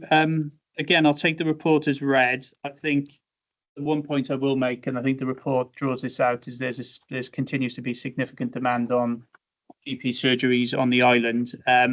Across Hampshire and the Isle of Wight, first of all, we've seen an additional 600,000 appointments at the end of 24 than the previous 12 months. If you look at that for the island, that's an additional 117,000 appointments in 24 full year compared to 23. So that's a 9.54% increase. I think that's clearly not sustainable, but we do have to applaud our practices and their teams for dealing with that demand in the way that they do. And I think one of the areas where I think the Isle of Wight stands out is the number of people who are seen face to face. The average is 67%. And again, that's far out, that bucks a sort of an ICB and a regional trend. It probably does reflect, the level of complexity and the fact that people are attending sicker and with more complex needs. I think the other thing that is worth drawing out is we put a really big focus on investment in other roles within primary care. So increasing the number of practice nurses, pharmacists, social prescribers, and we do that through our primary care network funding, and those additional roles within primary care as well. So one of the things that we are trying to do, and I think that's been helpful in terms of increasing the diversity of the appointments, but being more flexible in terms of dealing with that demand, is we've created a multidisciplinary team within general practice. I think that's really helped us in terms of dealing with that demand, dealing with its complexity, and ensuring that patients' needs are supported. The other thing that we have invested in is we're part of the National Primary Care Access Recovery Plan. So through that route, we've been able to invest more money in digital phlebotomy, online sort of access and that type of thing. We have improved phone lines. We have made it easier for people to be called back. We have got callback mechanisms. The other thing that we have invested in is we've invested in call handling and triage. So we're training our receptionists and our front door staff, if you like, to better deal with demand and navigate patient need through the practice, and we'll continue to do that. We are driving forward with pharmacy first as an alternative to general practice. Now, we recognise there are particular challenges on the island in terms of accessing community pharmacy in some parts of the geography, but we are looking how we can invest more in community pharmacy and invest more in same-day access. So we have invested in the same-day access programme across Hampshire and the Isle of Wight. So we're paying GPs to deliver more activity on the day, and I think that's helped us to deal with some of that sort of front-up demand. There's also been, I think Ron made the point earlier in terms of continuity of care. So we need to be a lot more focused on how we can support people with complex needs in an integrated way. So one of the key programs for our system is integrated neighbourhood working. So that allows us to sort of deal with complex needs in a more coordinated way, manage people with frailty more proactively, and provide more resource alongside the practice to free up the GPs to deal with the most complex. I think the other point just to make, in this in the report, and I noted earlier, is of all of those appointments seen, an additional 57,000 appointments could have been seen had patients turned up for their appointment as well. So similar message to dentistry, but perhaps more of an urgent issue, if you like. So I'll probably take the report as read. I think access is we're continuing to invest in the front door of general practice, and we've got plans to do so. That's an excellent. James, it's all very interesting. But what are the reasons that we've had such an increase? I mean, are people having more accidents, or is it what they're ingesting, or is it lack of exercise, or is it what's the underlying cause? I mean, we have seen people sicker, if you like. So, for example, this time of year we've seen an increase in respiratory conditions, and the fact that we can see more people on the day, I think people see that as a convenient route to being seen. So it is seen as a convenient access route. I think a number of these patients have good relationships with the GP and the practice teams. So that sort of continuity of care, they're going back for treatment and reassurance. I do think there's probably more that we can do in terms of self-care. I think there's more we can do in terms of supporting people to be independent in their own communities. You will see the obvious impact in terms of frailty. You'll see the impact in terms of people with ongoing medication needs. You will see the impact of long-term conditions as well. So I think it's a mixture of clinical reality and the fact that patients can get a service relatively quickly. They will be seen, they will have a plan, and we can't underestimate the pull of that convenience factor as well. When providing a good service, we tend to attract people to come back in for. I think it might be interesting for the committee to actually realise what the drivers of ill health and early death are. And I go back to a conversation I had some time ago, not just with Simon, but with Darren Patel as well. And I had to ask if the figure was right. But there was some 80% workload on primary care, secondary care was attributable to lifestyle choices. So that's what we eat, drink, and lack of exercise. And I don't know whether that's still the case, whether it's getting worse, but that's something that we can obviously do something about. Yeah, do you want to come in on that point? And then there's something. So we know that our population is getting sicker. We know that people are living longer in poorer health. Yeah, we're living longer. So there's that many years of ill health, and that's going to be over the years. you're right on this. I mean, I call them behavioural risk factors. Otherwise, lifestyle feels like a choice. You know, the gentleman talking about smoking. If they're addicted, we've got to help them give up, and we're doing an awful lot of work in that space together. And you know, as the local authority. So there is that, but we know many people are now living with 2, 3, 4 long-term conditions, and actually that requires medical care. So they require the GP. So it's a real kind of conundrum of how we support these mainly older people as we're getting older to be healthy. Yeah. And Michelle wants to jump in if that's okay. Thank you. I was really interested in the rate of appointments that we have for some of our practices. I'm just wondering if we've done the piece of triangulating numbers, and if I talk particularly around sort of Newport, of correlation with number of ED attends. So if we look at Newport Health Centre, it's a relatively low number, isn't it, per 1,000 patients. And actually what we know from an ED attend is actually that is quite high for St Mary's. So it might be a good kind of piece to triangulate. And if I may, just a second question. With regard to the DNA rates, which feel quite high, don't they? It would be good to understand whether actually these are follow-up appointments. So they are predominantly patients with long-term conditions that are follow-ups, that ordinarily, if that was in the acute trust as an example, we would be looking at patient-initiated follow-ups, which may reduce the percentage of DNA rates. So thanks, Michelle. On the second point, we can look into that in terms of, is it first appointment, is it follow-up? I mean, naturally, some patients will have a follow-up, but their condition may improve. They may decide that they're more comfortable on their medicine. Just in terms of sort of breaking that down further, so 18% of appointments in 24 were for planned clinics, which is all about that continuity of care, some with a long-term condition. 25% were for routine consultation as well. I think in some respects that does reflect the demographic of the island and the different needs. One of the things we do have now is we have a system called Apex, which allows us to track more routinely activity through individual general practices, what professional group is leading on the consultation, what the reason is for the appointment, and the type of appointment as well. We are triangulating. I think the other thing, just linked to what Simon said around lifestyle factors, one of the key transformation programs in the system is CVD. So we've got a system-wide approach to sort of improving the way we manage CVD, that we can be more downstream, we can be more proactive, we can be more connected. The other initiative, of course, is frailty. How do we create a more of continuity of care for our most frail and our most complex? And general practice are at the heart of that as well.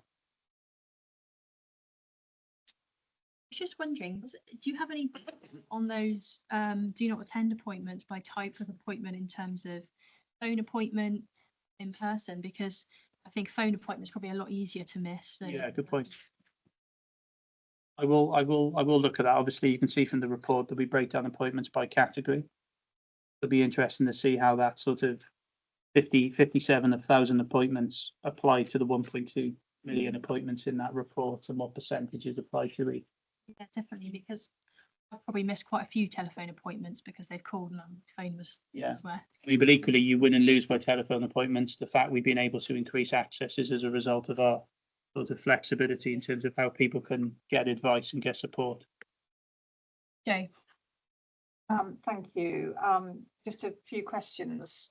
I was looking at the data, and I've mentioned it before in previous meetings, just about the huge variance in access across the different practices, and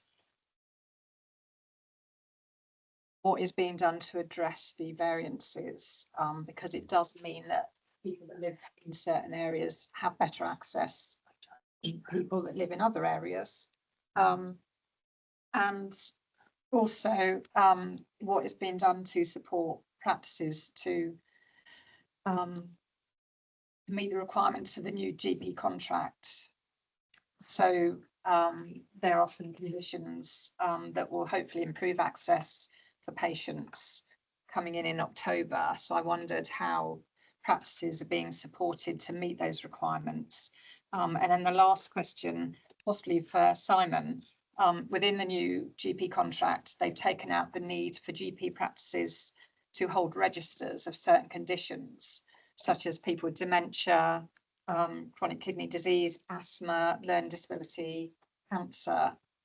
Will that have an impact on population health analysis and data? Will you still be able to get that data?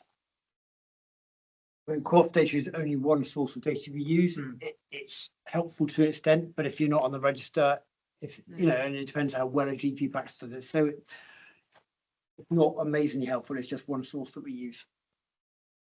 Yeah, I mean, agree. Just on the variation, I mean, some variation will be warranted and some will be unwarranted. So we've got to get underneath that just to understand, is that variation we would expect? Some of it is driven by the demographic of the patients, the staffing model of the practice and the way practices attend. But we do look at variation in terms of access. We do look at variation in terms of waiting time, and we do try and adjust that by staffing numbers and type of demand. So we are on that, and happy in a future report to break that down or work with HealthWatch on that. I think the other point as well, in terms of the new contract. So we had the new contract announcement on Friday. So that starts to break down some of the opportunities in terms of increased reimbursement for practices, but also what that means in terms of the obligations for the practice. So really good news in terms of an increase in global sum. What professionally the groups are waiting for now is the detail of that contract. So the proof of the pudding will be in the detail of the contract, if you like. We will work with our practices to understand what that means locally and how we support them as a commissioning team to take those opportunities forward. Within any contract, there's opportunities and there's risks as well. And we need to make sure that we're managing those risks, because a key issue for our practices is keeping them resilient, because a number of them are struggling in terms of staffing, financial viability, and issues like estates as well. But we need to start working that through when we get the detail of the contract. And maybe triangulate that with patient feedback. Yeah. Because you know, each practice have differing ways of booking appointments and managing their workload. So it might be really good to look at some of the better performing practices to see how they're achieving their access rates and perhaps sharing that with the other practices. Yeah, we've got national measures like the Friends and Family Test and that type of thing as well. But there's always, Joanne, if there's issues you're picking up, share that with us and we'll get into the detail of that and break that down by practice as well. Yeah, because access to GP practices is the biggest reason that people contact us still. And that's reflected in the Health Foundation poll recently that was published last month. So the public's biggest priority is access to primary care. I think as the report outlines, even when you provide more appointments, in the public's mind, that doesn't always equal a better service. So it's all very sort of subjective, if you like. So we just need to make sure we're getting under those trends and we're addressing them. Scott, did you want to say something? Is that why you up? I just wanted to make myself visible in case anyone wanted to ask me a question or if James needed any support. But I think he's answered what I would have said. Thank you, Scott. Councillor Downer, did you have a question? Oh, yes, please. A couple, really. Thank you, Sarah. Yeah, this new agreement with the GPs about appointments that's come up, is that right? A new contract. Yeah. Yeah. Well, it's supposed to stop the 8 AM scramble. You think it'll work? I think again, I just wonder, Michael. No, I think as usual, Rodney, brilliant question. So you've obviously focused on the soundbite there, Rodney, and it's right to do so. I mean, the big focus nationally is the 8 AM scramble. I think where the national contract has helped is we've been able to invest more in that front end. So actually, as I said earlier, the digital solutions, the callback mechanisms, the virtual approach is there. But naturally, people tend to call at that time. The demand is at its highest. So I think what we are better at is being able to triage cases. So the more urgent cases are being seen on the day by the right professional. What we've got to get better at is those that aren't going to be seen on the day will be seen by a GP, making sure we're signposting them to a service that does provide a solution, does improve access and does improve experience as well.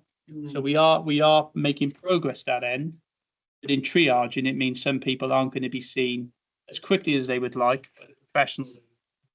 I think we still have a lot to do in terms of educating our public around that not being an inferior service, but that being the most appropriate service in line with clinical need.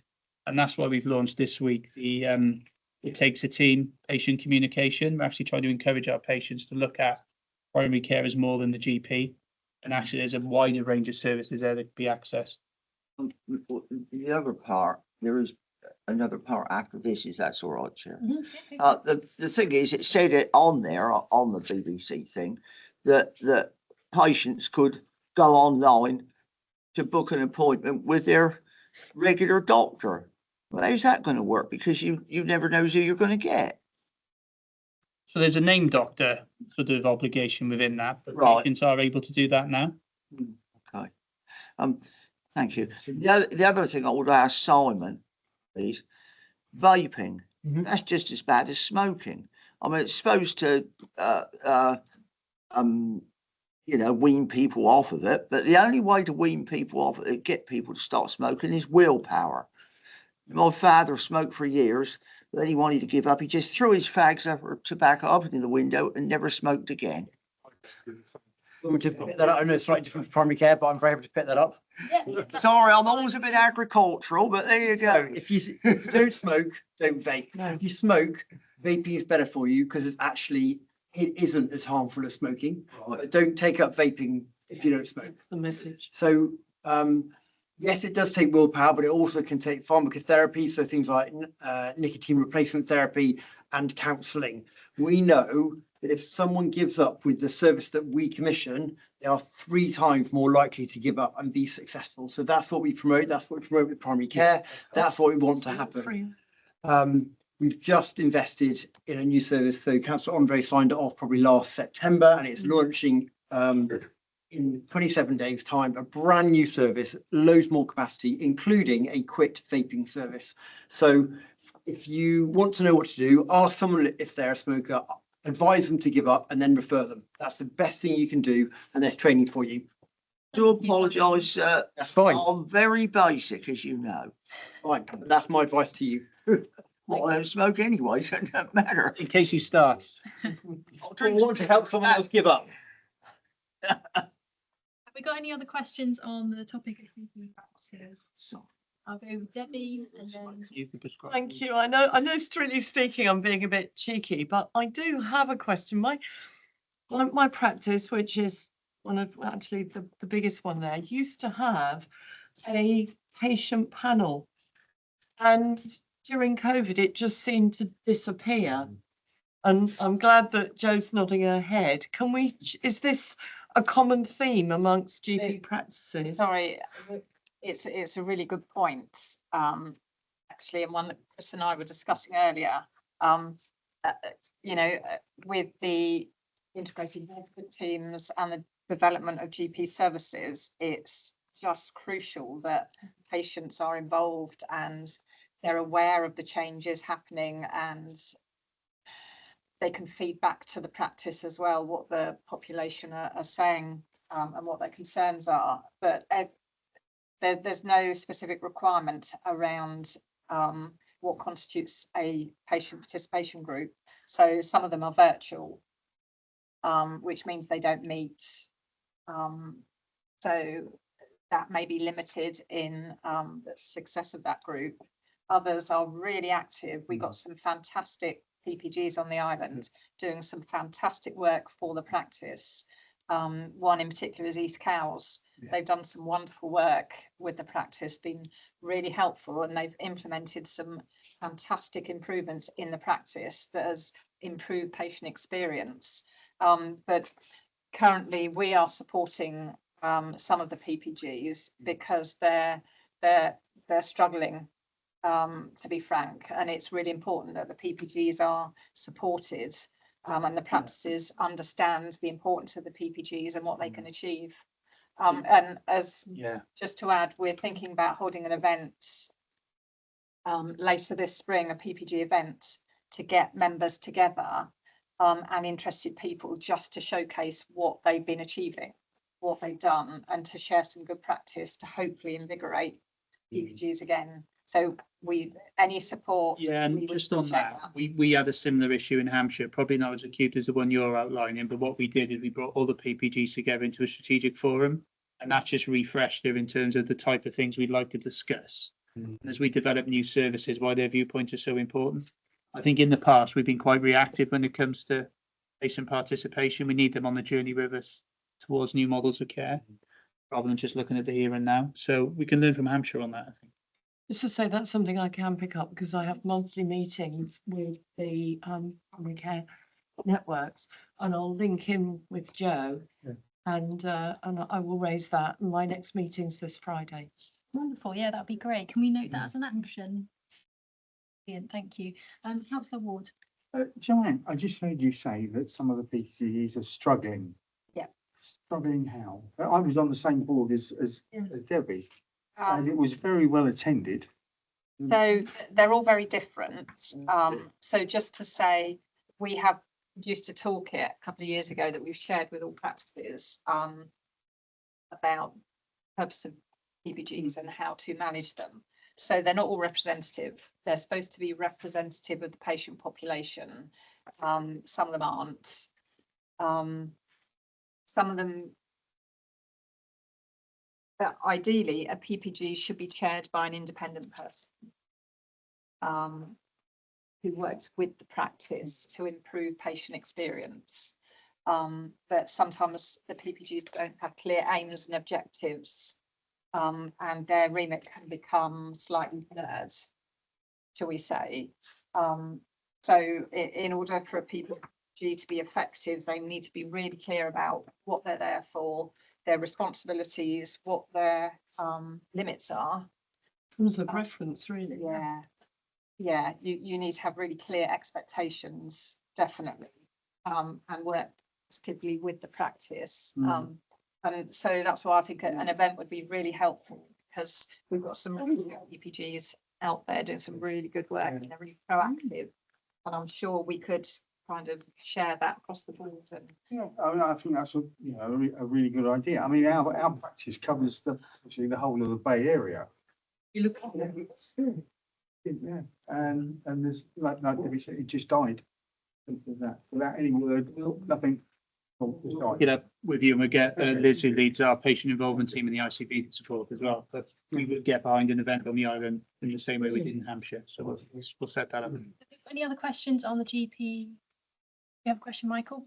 Yes, so 2 points. Just on the back of what's been said, we do constantly need to look at the voice of people, whether it's the patients, families, in all these services. There used to be a wonderful woman called Pam Fenner, who used to come to this committee to represent PALS, and there's been nobody that's taken over from that and actually come, and we do need to get that voice. I think there was an effect in COVID. I think that there was a lot more visible voice before COVID, and we haven't recovered, but we do need to get that voice stronger. And I think especially as we're changing to a committee system, we do need to make sure that voice is there. My particular question is similar to others. You have inconsistency, and my particular thing is the gatekeepers, because if you have a person at the other end of the telephone or someone in the GP practice who has a particular attitude, that frightens people off and they don't actually come back. Particularly, it does affect often young people, and it affects men particularly. They've got particular issues like prostate cancer. If they get a quite a harsh reaction, they literally just run away. What they did in the West Midlands, many years ago, was they had training for customer relations for front of house, and it totally changed that, because one of it, just a personal experience, had difficulty getting a GP, and then suddenly someone, after I sort of walked away from the reception, came to me and said, "Just ask for one for a Saturday." Why? Oh, you go to Tower House in Ryde and you get one straight away. You can see a GP every Saturday, and I said, why didn't they tell me that? Well, they're not supposed to. right? You know, now my wife and I always get an appointment because we say, can we have a Saturday morning, which is actually a very convenient time. It's that there's a lot of kind of information, and we need to train our consistency, our front of house to do that. Yeah. And in other services, it's the services in the mental health services, often the front of house, right, scares the life out of people. I think I touched on that earlier. We are investing in sort of training of call handlers, reception staff. I mean, there are established sort of processes in terms of dealing with a patient, understanding their needs and directing them to the most appropriate service. And there may well be a Saturday appointment. So actually, we continue to look at that. All of our practices are part of a national programme, which is about improving access to primary care. Each of the practices have capacity access improvement plans. So we work with practices to look at where they're performing across a range of indicators. There was always an opportunity to look at that, improve that, and ensure that we're improving not just improving the experience at the front, Michael, but making sure that we're directing people in the most appropriate way. Yeah. And that won't always be popular with the individual, of course. So we've got to get a balance. We're not going to please everyone. The key thing for people, I think, is to get the right advice in a timely way and be satisfied with the outcome. And I think we are making some improvements in that area, but it could be better. I think I learned this over many decades, people will accept anything and they will accept a direction as long as it's said in the right way. It's the language. Call handlers from Scotland. Who are very good. I just wanted to finish with one bit of good news, hot off the press. January appointments was the second highest number of appointments ever recorded in 1 month on the island.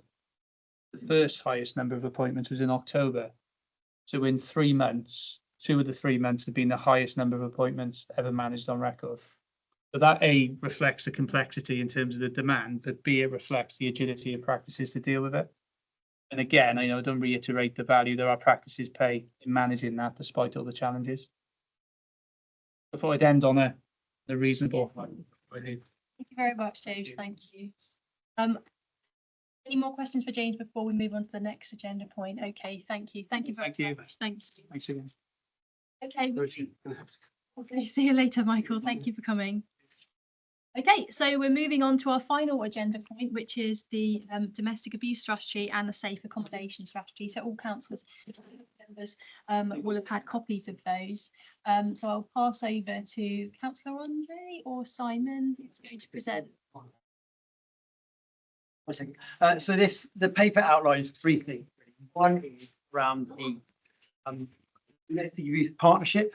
Second is about our domestic abuse strategy. And third is about the safe accommodation strategy. So the partnership is a statutory duty following the Domestic Abuse Act in 2021, and we have a really good partnership board on the island with the right partners in that space. We have a strategy that sets out the work we are doing, which is set out in paragraph 12. So it's about prevention and reduction of harm, about increasing access to specialist support, we've heard a little bit about, but also the support for those people with harmful behaviours. And it's really about collaborating and working together across the system, which we do really well. And then the final one is about the domestic abuse safe accommodation strategy. This has been a real success here. So previously, refuge was the only way that someone could, in urgency, escape, as it were. But if you are of certain characteristics, it only basically takes females with children who are not teenagers. So we have now got safe accommodation. We're really working through that. And so we've had examples across the patch of people accessing that who wouldn't be able to access any kind of accommodation, which is brilliant. I'll stop there, Councillor Redrup, and happy to take questions, recognising the time. Thank you very much. Thank you. Do we have any questions from, Joe? Sorry, I've just quite jumping because I need to shoot in a minute. But I don't know if it's a question as such, but just in terms of the domestic abuse strategy as a whole, what I liked about it was there was a lot of content there that recognised what we know and what we're going to be informed by.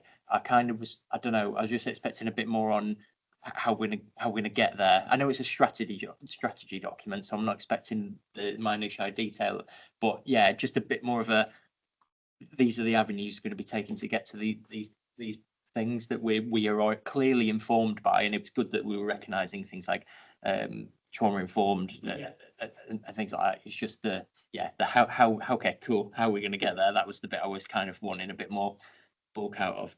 And I guess we're taking, and Councillor Ronald is pulling up the same page, the CCR model, the community coordinated response model, which is about bringing those together. And we haven't really had a community response before. So actually we're all getting together in that same space. It's still a challenge because, you know, recognising domestic abuse, enabling people to refer people and those kind of things. But that's how we're doing it. Page 10. Yeah.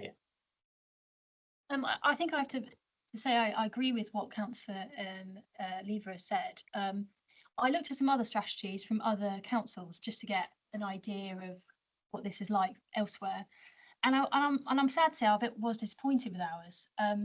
I saw in Southampton, I saw in Portsmouth, and Hampshire, there seems to be more of an action plan within that strategy about what are the gaps right now, what do we need to do, how are we going to get there, exactly what Councillor Lever said. This was more, it felt more of a document about where we are right now and not necessarily about where we're going. And I think, especially for people coming from the outside looking in, it could do with being clearer on that. It was alluded to in there about there being an action plan, but the action plan's not in the document. So I guess my question would be, is do we think that we could have more clarity on that in this document going forward? So there's definitely an action plan which we can share. I think what we're trying to do is set the strategic direction with the strategy, and then the actions will change as time progresses. Absolutely focusing on these things here of prevention and reduction of harm, increasing access to specialist support and collaboration and working together. Underneath that, there's an awful lot of work going on in the partnership with the fairly new team that we've brought in under the Act. And the safe accommodation is one of those things that we have done together with Laura's team. And just to add to that, I think it's a similar model in a way to the poverty reduction strategy. It's very, very similar. So we've actually got the overriding strategy, but the real work comes from the steering group and the action plan that comes out of that strategy. And I think this is a very similar model. I'm sure you would be happy to circulate the. It's a good point. Yes, yeah, and I just to take Southampton's for an example, they've got specific lists of things they'll do, and they also mention specific services, specific voluntary and community organisations that they will work with to deliver those outcomes. Whereas in this document, there isn't really, there's not organisations mentioned. It's a bit bare in that sense. So I don't know who you're going to work with, or who outside of the domestic abuse partnership board you might be working with in order to deliver these aims. And Southampton in particular, I think, delivered that very well in their document, and I would have liked to have seen that in this. Are there any plans to, from our scrutiny session today, is this something that you can take away and update it, or is this a final document? So the strategy will be coming to Cabinet, but what we are doing is with the kind of lived experience, we're really working with them now much more closely to really ensure that they're part of that. So it's an ongoing, development, as all strategies are.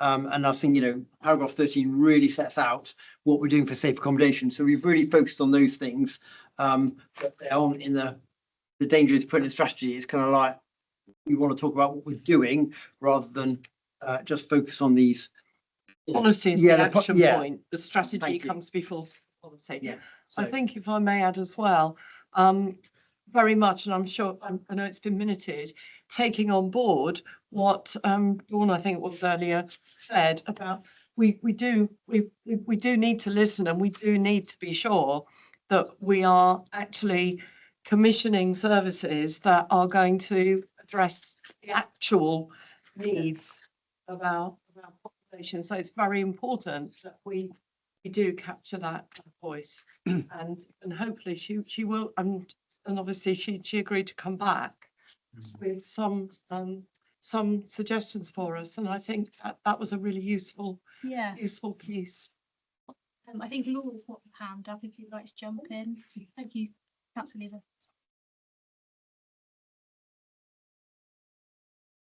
Thank you, Councillor Redrup. And really just to endorse the current approach taken with the strategy. I know that for members it's often really important to see the detail to understand how it's going to be delivered. But at this stage, what we need is a strategy that can set in place our high level ambitions in this area. I'm really conscious that with the partnership with Hampshire coming to an end in, well, less than 6 months now, what we need to do is make sure that we've got a suite of strategies in place to support the new Director of Public Health and the new team coming in to continue on a trajectory that has really been set for us by local people. By pulling together the strategy, by endorsing the strategy as the overarching framework, if you like, on which the actions are going to be built, I think what it does is give us a really solid steer moving forward. In terms of safer accommodation, the work takes place between Simon's team and between my own team, and I think having that strategy in place certainly helps us to ensure there's a more cohesive response to the way in which we deal with issues such as safer accommodation. I'd be really keen that the action plan was returned to the new committee when it's in place after March, so that the committee is cited on that more detailed delivery plan for the strategy and has the ability to influence and shape that. And I wonder whether this is a situation where we could look at a model which is similar to the one we've deployed for our carer strategy and for the dementia strategy, where we have a steering group of our partners who have responsibility for setting that action plan and for monitoring it as it moves forward, reporting back into relevant system boards, groups and committees to enable that oversight remains in place. It just feels to me that that may be a compromise that could meet the needs of the Scrutiny Committee at this moment in time, but also of the service to have that overarching strategy in place against which they can start to look at delivery. Yeah, Laura, the board does do that effect, so that's really helpful. Thank you. Thank you, Laura. I think one thing that was struck me was the difference between the two strategies. So the safe accommodation one, loads of quotes from individuals, from survivors, from victims, which was great to see. It's great to see their voice being documented in that. And it also outlines, if I can find the page, it outlines what the gaps are and what they're going to do to address it. So it does have a bit more of an action list than the domestic abuse strategy did. I didn't see anything in the domestic abuse strategy identifying what are the gaps, what do we need to do better, whereas that was in the safe accommodation one, which I really liked about that. I think that's the timeline of how we perhaps develop them. So we have to do one and then the other. So you can see you've got safe accommodation coming out of the main one. So what you'll start to see is plans coming out of the main strategy we've all agreed at. And it is really important we've agreed it cross partners, so that, you know, colleagues of Ron's will be part of that room. You know, lots of different colleagues are in that space who don't normally talk about domestic abuse. It's not just, you know, the police have got a very particular way. So how do we do that together? Thank you. Have we got any questions? Yep, Councillor Nicholson. It's not really a question, but the comparator at the end of this report between the national picture and the Isle of Wight picture is all very interesting, but it's very difficult to understand the context without seeing it graphically. Sorry, Page 23. Well, it's a set. There's several pages. Yeah. It gives a lot of interesting detail, but it doesn't really. It's very difficult to get it to mean anything without the aid of a graph. And, you know, domestic abuse data is very, very difficult, isn't it? Because police activity, it's death activity. There's an awful lot in that space. It's not like a health bit of data which is monitored and measured. Well, I mean, just take the first one. So an estimated 2.4 million adults in England and Wales, aged over 16 and over, experienced abuse in the last 12 months. Isle of Wight is estimated that in the last 12 months, 5,300. Well, what does that mean? Are we higher per population or are we lower per population? How do we fare? And I think it's just saying this graph will tell you. Sort of, but the way that the data is measured, and I was just a quick look at that one. I'll have to go back into the actual data, but I guess what we're saying is when you look at the population, this is what we've got and this is what's going on nationally. You're right, it doesn't say higher or lower, but the way different police forces will do it will be very different. So in North Yorkshire, the way they talk about But it's a difference to know whether to be worried about it or super worried. I'm worried about every single person experiencing abuse, whether it's higher or lower. Thank you, Simon. Any questions? I've got a few more, so if anyone wants to jump in for me. Okay. So in light of the questions we've had earlier, I really wanted to sort of dig down on who it is that we are catering for with our service. On page 6 of the strategy, it says every victim survivor should have access to specialist support. However, judging by those questions, that's not the case. And also looking at the referral pathway, that's not the case. So the referral pathway identifies 3 different areas. You've got the high risk, medium risk and standard risk. The high risk and medium risk are referred on to UTrust Paragon, and the standard risk are referred on to the Victim Care Hub. You go onto the Victim Care Hub website and it has a list of who they might refer you to, and that says they would refer you back to Paragon. So that's an interesting loop there. So if they pick up a medium risk, they refer back. If it's standard risk, they would deal with that and support that person through their process. But I understand, they're just being clear where they would refer to. We have a service for people who are experiencing domestic abuse today and needing to escape and needing to move forward in their life.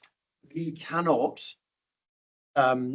support people who have historical, it's trauma, as Ron was saying earlier. So actually what they need is trauma-informed counselling, which is absolutely right, as there's many things that experience trauma. So yes, every victim survivor should have access to a service if they need specialist support, but they'll do a risk assessment and there's a capacity issue. So we can't take everybody. You need to take those who are needing to plead abuse. Yeah, I fully take that on board, but something that we can do is work effectively with our colleagues in the voluntary sector and the community sector to ensure that there is something there for those people that fall through the gaps and aren't the medium to high risk. And the reports that I'm getting are that people don't know where to go. And with the sort of person-centered, the community response model, they should know where to go. There should be somewhere for them to go. Can I just, yeah, please do. We've had people contact us recently saying exactly the same thing. And the issue is they are experiencing domestic abuse, but if it's not physical and they are not at physical risk, they don't meet the threshold for Paragon, so they don't receive help. Not physical risk. So if they are under coercion or control, they would meet the threshold. It's not about the physicality, it's about the risk they are under, and they would meet the threshold for our services. But I think there's some discrepancy in the triage, because we've spoken to people that do feel they're at risk, and they've been told they don't meet the threshold, but they're not signposted anywhere else either. And we can look at that. I mean, we can look at that, but there'd be the standard risk would go to victim care and others would come to the Paragon service. And it just seems really sad that you have to wait for a situation to escalate to a crisis for them to be able to access services, and they're not picking up people that are kind of starting on that journey, where you would think early intervention would be more helpful, rather than waiting to the point where they are in, extreme. So we would pick up people who are, we're not just saying that people who are, about to have some kind of horrific incident, we will support them, absolutely, but they won't need refuge. So they'll need some kind of group, one-to-one counselling. So that's definitely there for those people. Thank you very much for that, Joe. And it's interesting that you've said that, because I've spoken to someone who works for Isopropia, and they've mentioned a very similar thing. So they would have referred on to Paragon someone, then Paragon referred them back to Isopropia. So there doesn't seem to be this clarity for people about where they're supposed to go and what service is for them. And going on the UTrust Paragon website, the clarity isn't there either. It's presenting as if it's for everyone, but it's not. And perhaps we should be honest about that with people. We can work on that. And I think one of our developments is the links between mental health services and domestic abuse services, because they are so important. We mentioned that in the earlier bit, because we recognise that link hasn't been as strong, not just with the services that are provided by Ron's organisation, but as you say, Ethiopia and others are really important to make those links because they're so interlinked. Definitely, and I think for people who are experiencing domestic abuse, it takes a lot of guts to go and get help in the first instance, to then be signposted somewhere else, only to be signposted somewhere else, and then have to wait a long time, and also to feel like your situation isn't bad enough to get support. It's got to be really awful. So, and I know that single point of contact is so important in lots of different mental health services. There's no wrong door, and that wherever you go to, you will be signposted to the right support. And it doesn't currently sound, from what we're hearing, that that's there, and it probably needs work on that. But yeah, and recognising this is a specialist service. And children's services deal with domestic abuse all the time, so do adults. So lots of different services will be dealing with domestic abuse in their day-to-day work, and this is the specialist kind of high-level provision. But yeah, we can look at how we do that. I think it mentioned in one of the questions was the contrast to what kind of support was available when White Dash was around. And I think for people who don't understand commissioning, and they don't understand what statutory is and non-statutory and how these things work, for them all they're going to see is White Dash was here, they provided all of this stuff that was really accessible and really visible. Now it's not here, and we've got this other service that isn't as accessible or visible. And what role do we play as the council in starting to build that back up again, because it seems like there's a need for it. And one of the things that I noted in the report was one of the core aims of the partnership board was to identify gaps in support. And is that something that has come up on the partnership board before? Not at all. I mean, it's interesting. So the partnership board is looking at how we get referrals from police. It's not talked about the White Dash, kind of that difference in the service. That's what I mean by that hasn't come up. So I think, yes, that was way before I was involved in domestic abuse. I don't know what they provided. What we did was we commissioned against the needs and against the pot of money we had to get a service to enable people to move through their journey of domestic abuse, which is what we're trying to do. But I get, there is always a gap. As we've heard from others tonight, there's always a gap in provision because the need is always greater than we can provide. So how do we really think about that as a system?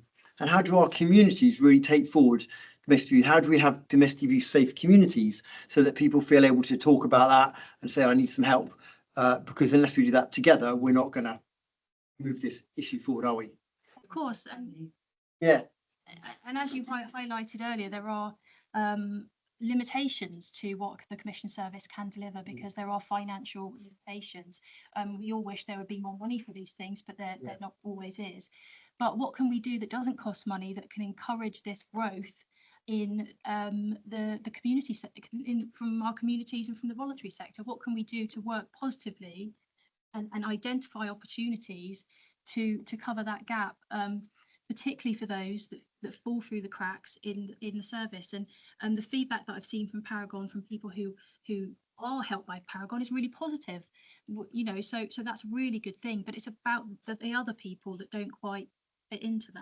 I think one of the things, just to add, is our family hubs and the work that our family hubs and early years are doing. And that is actually one tool that we have to actually recognise they build relationships with the families, and they can offer that low level sort of counselling and support that can actually stop things escalating. But you're perfectly right. It needs to be, we've heard a lot tonight about partnership working and joined up thinking. And I think it's fair to say, there is some going on, but we can always do more, can't we? Yeah, definitely. And I think on the strategy side of things, one thing that I think is missing is that flow chart of how people come into the service and where they go and what things complement the service. Or the other strategies, the pathway, yeah. Other strategies that I looked at I even looked at Bristol's one was a really good example, was that they named all of the services available in the city that could be signposted, that these people could be signposted to, and it's not just commissioned ones. And that would be really useful in this, because it took me ages to figure out what the referral pathway was, and I think Debbie eventually sent it to me. But for me, someone who's doing a lot of digging and finding out, if it's that it takes me that long to find it, it's going to be really difficult for people who know little about local government. So that brought me on to one question. Actually, you mentioned about it not coming up at the partnership board, and that makes me wonder about the survivor voice element. So there is survivor voices mentioned in this as a key part of it, informing the strategy, informing the work. But who are they, and are they only the people that are coming through the service? So we've commissioned a separate organisation. There's no press. We had a real challenge because we commissioned an organisation that within 6 months then closed. So we restarted again, and we are working with anyone who has experience of domestic abuse can be part of that survivor voice and really input to that. And it's been going really well to get those views, as you say, to make sure that the pathways are clear, make sure that the wording of our campaigns are clear. So there's a lot of work in that space that's going on, and they are really inputting to the partnership board, reporting back each time about the work they're doing. But it has been a bit of a challenge due to a commissioning issue. And in terms of media, we're actually now linking up. I think you're aware of this. We're linking up with the ICB, with public health, and with our own council media, so that we are much more aligned with our messaging. And I think that will really help in all sorts of areas now, because I know that the ICB, and James actually mentioned, it takes a team, and they've actually got a budget that goes with that for media and PR, and we're able to sort of tap into that if we're much more aligned. And I think it is important about that messaging, as I said, that we get that message. And the work we did in the Men's World Cup was amazing, and we got more referrals because we know that sadly domestic abuse goes up in the Men's World Cup. It's shocking, isn't it? You know, we need to work with the FA to say, is this acceptable? No. So how do we really think about that? And that campaign, which you wouldn't see unless you're in the right spaces, would really increase our access to our services and protected women. It's amazing. Has anyone got any questions yet? Yeah, it's good to see the reference to the Hampton Trust and what they're doing. And I wondered if you could tell us a little bit more about that approach and success stories. And I'm particularly thinking about an initiative that was instigated by Sergeant Paul Jenner many years ago, Simon might remember, where he was a police sergeant, took the top offenders, or repeat offenders on the Isle of Wight, instead of keep putting them through the criminal justice system, paired up with the hospital mental health services, and they found practically everyone, the age ranged from teenagers into their 80s, had an adverse childhood experience. When that was addressed, they stopped offending like magic. So the Hampton Trust is a very specialist charity. They do a number of things, but the work we do with them is about people who have abusive behaviours. Now, some people want to be called perpetrators, but some people don't. So the label is really quite interesting as well.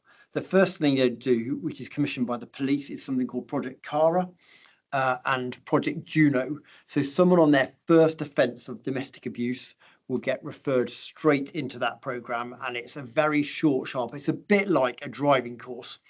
I think it's 2 mornings over a couple of weekends.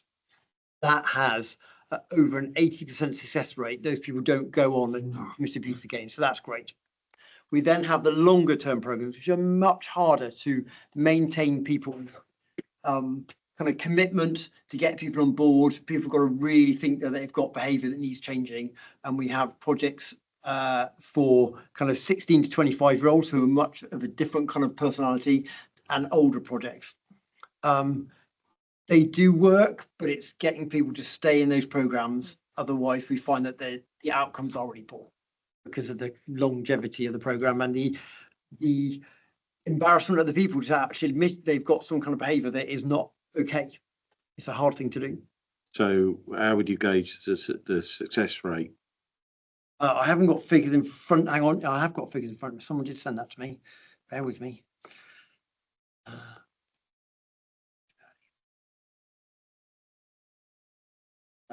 While you're looking for that, I think it's worth mentioning, I think both Councillor Sarah Redrup and myself, there's some very good training out there on domestic abuse. It really does make you risk. It's something like 8 or 9 times that someone will try to leave an abusive relationship before they're actually successful in leaving. I haven't got the Hampton Trust figures. I've got the other figures, so I'll get those to you. But I think it's a small service. And we do that with the OPCC because of the need. But we work with children's services, so they can refer people. We work with all sorts of people, but it's hard to get referrals from, as you say, early on, because it's really difficult. GPs you go into the GP for various reasons, and they don't think, oh, let me refer you. Let me have a conversation. So it's how we really change some of those conversations, and we're doing that with the ICB. Ron, I was wondering whether I might be able to ask you your opinion on this. So considering we've had questions about mental health support for victim survivors of domestic abuse, and we had the question from Councillor Lilly about PTSD, do you feel that there is a good enough working relationship between the specialist services and the mental health services to cater for those people, and why do you think they might feel like they're falling down a gap at the moment? I think, as Simon said earlier, I mean, the demand, the extensive sort of demand for many services, but particularly, in relation to trauma-related services, there's a limited, highly specialised service that's available, and there's then the sort of the counselling and other services that are providing support. But I think inevitably there are gaps in that respect. I think the challenge, as I think has been highlighted in this conversation, been absolutely clear about what is available and perhaps the limits to it. But the reality is that if we look across the mental health workforce, it hasn't always been attuned well enough in that respect to trauma, or particularly to domestic and other abuse that people particularly women coming into the services, have experienced. We know that in our inpatient services, most of the women who come through our inpatient services have experienced trauma of one sort or another, and quite often that's domestic trauma. So I think there are gaps in the service in that respect, because the prevalence of, sort of essentially sort of domestic abuse, a lot of it is hidden, a lot of it is not visible, a lot of it is not. People, I think one of the councillors said earlier, people are very brave when they come forward to sort of say that they are being abused, and quite where to go to isn't always clear.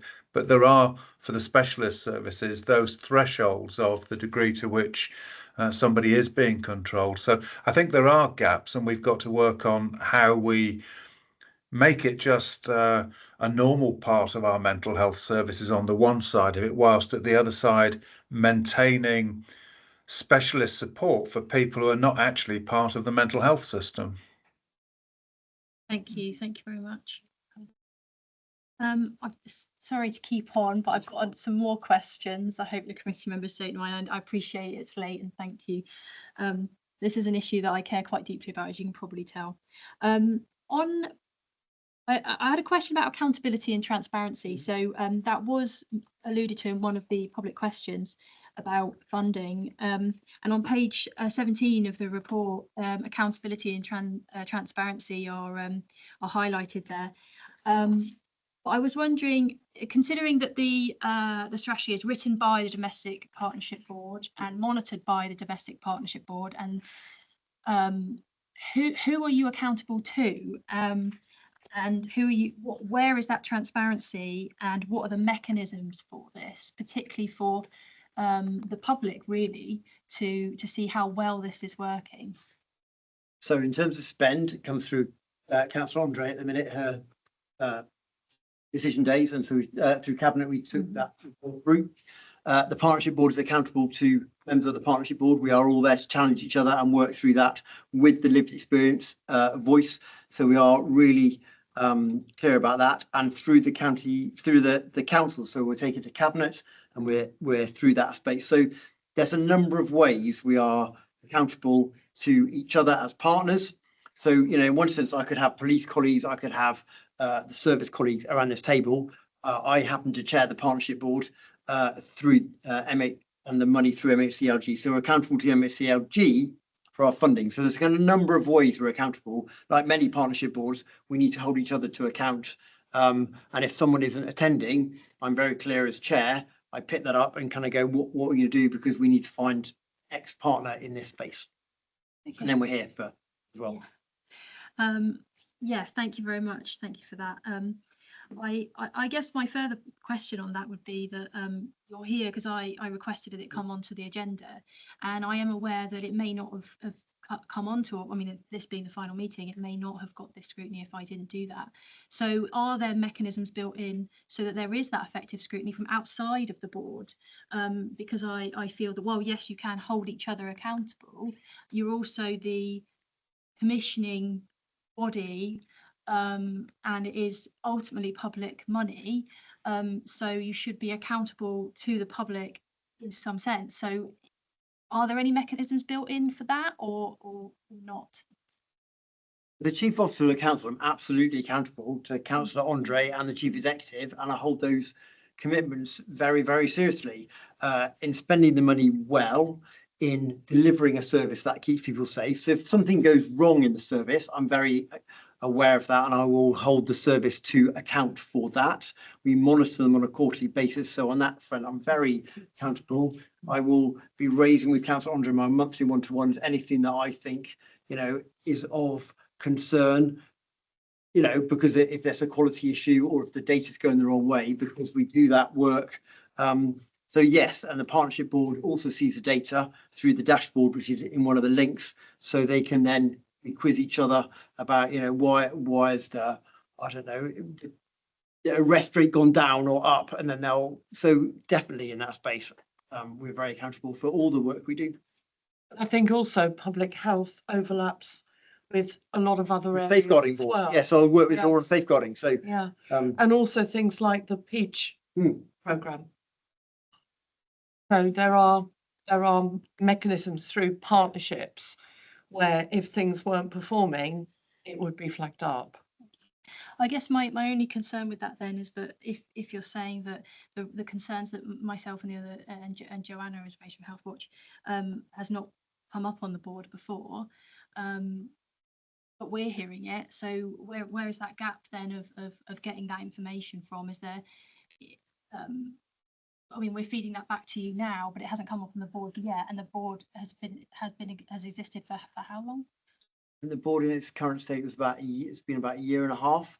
You know, we want to listen to all feedback through whatever mechanism we want to hear about it, and then we will put that against the kind of the stories and the individuals against the kind of population data that we hear through Paragon, through their feedback. So this, and the survivor voice is one of those key mechanisms that we can do that. So yeah, really happy to hear that feedback and make sure that it works with the limited money for the population of the Isle of Wight. Thank you. Yeah, and I think you'll be pleased to know that I've got to the end of my questions and I will stop grilling you on the subject now. Thank you very much for your patience while I've gone through that. It's a subject that I'm very passionate about, and I really appreciate the opportunity to be able to ask you these questions directly.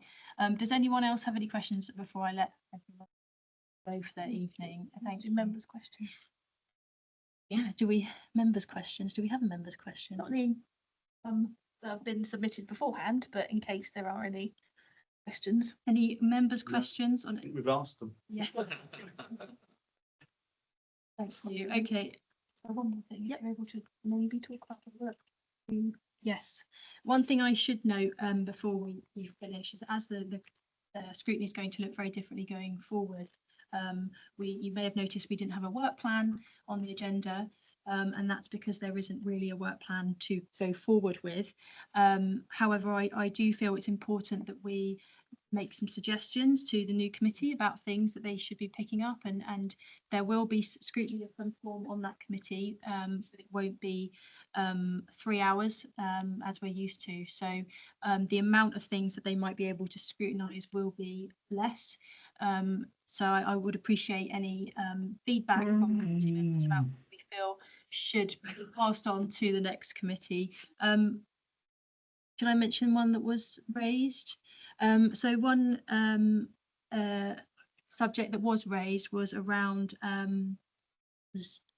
mental health support for young people. Yes, mental health support for young people. So we feel that's an important one that we should probably refer on to the next committee. But if you've got any suggestions after this meeting, please do let us know.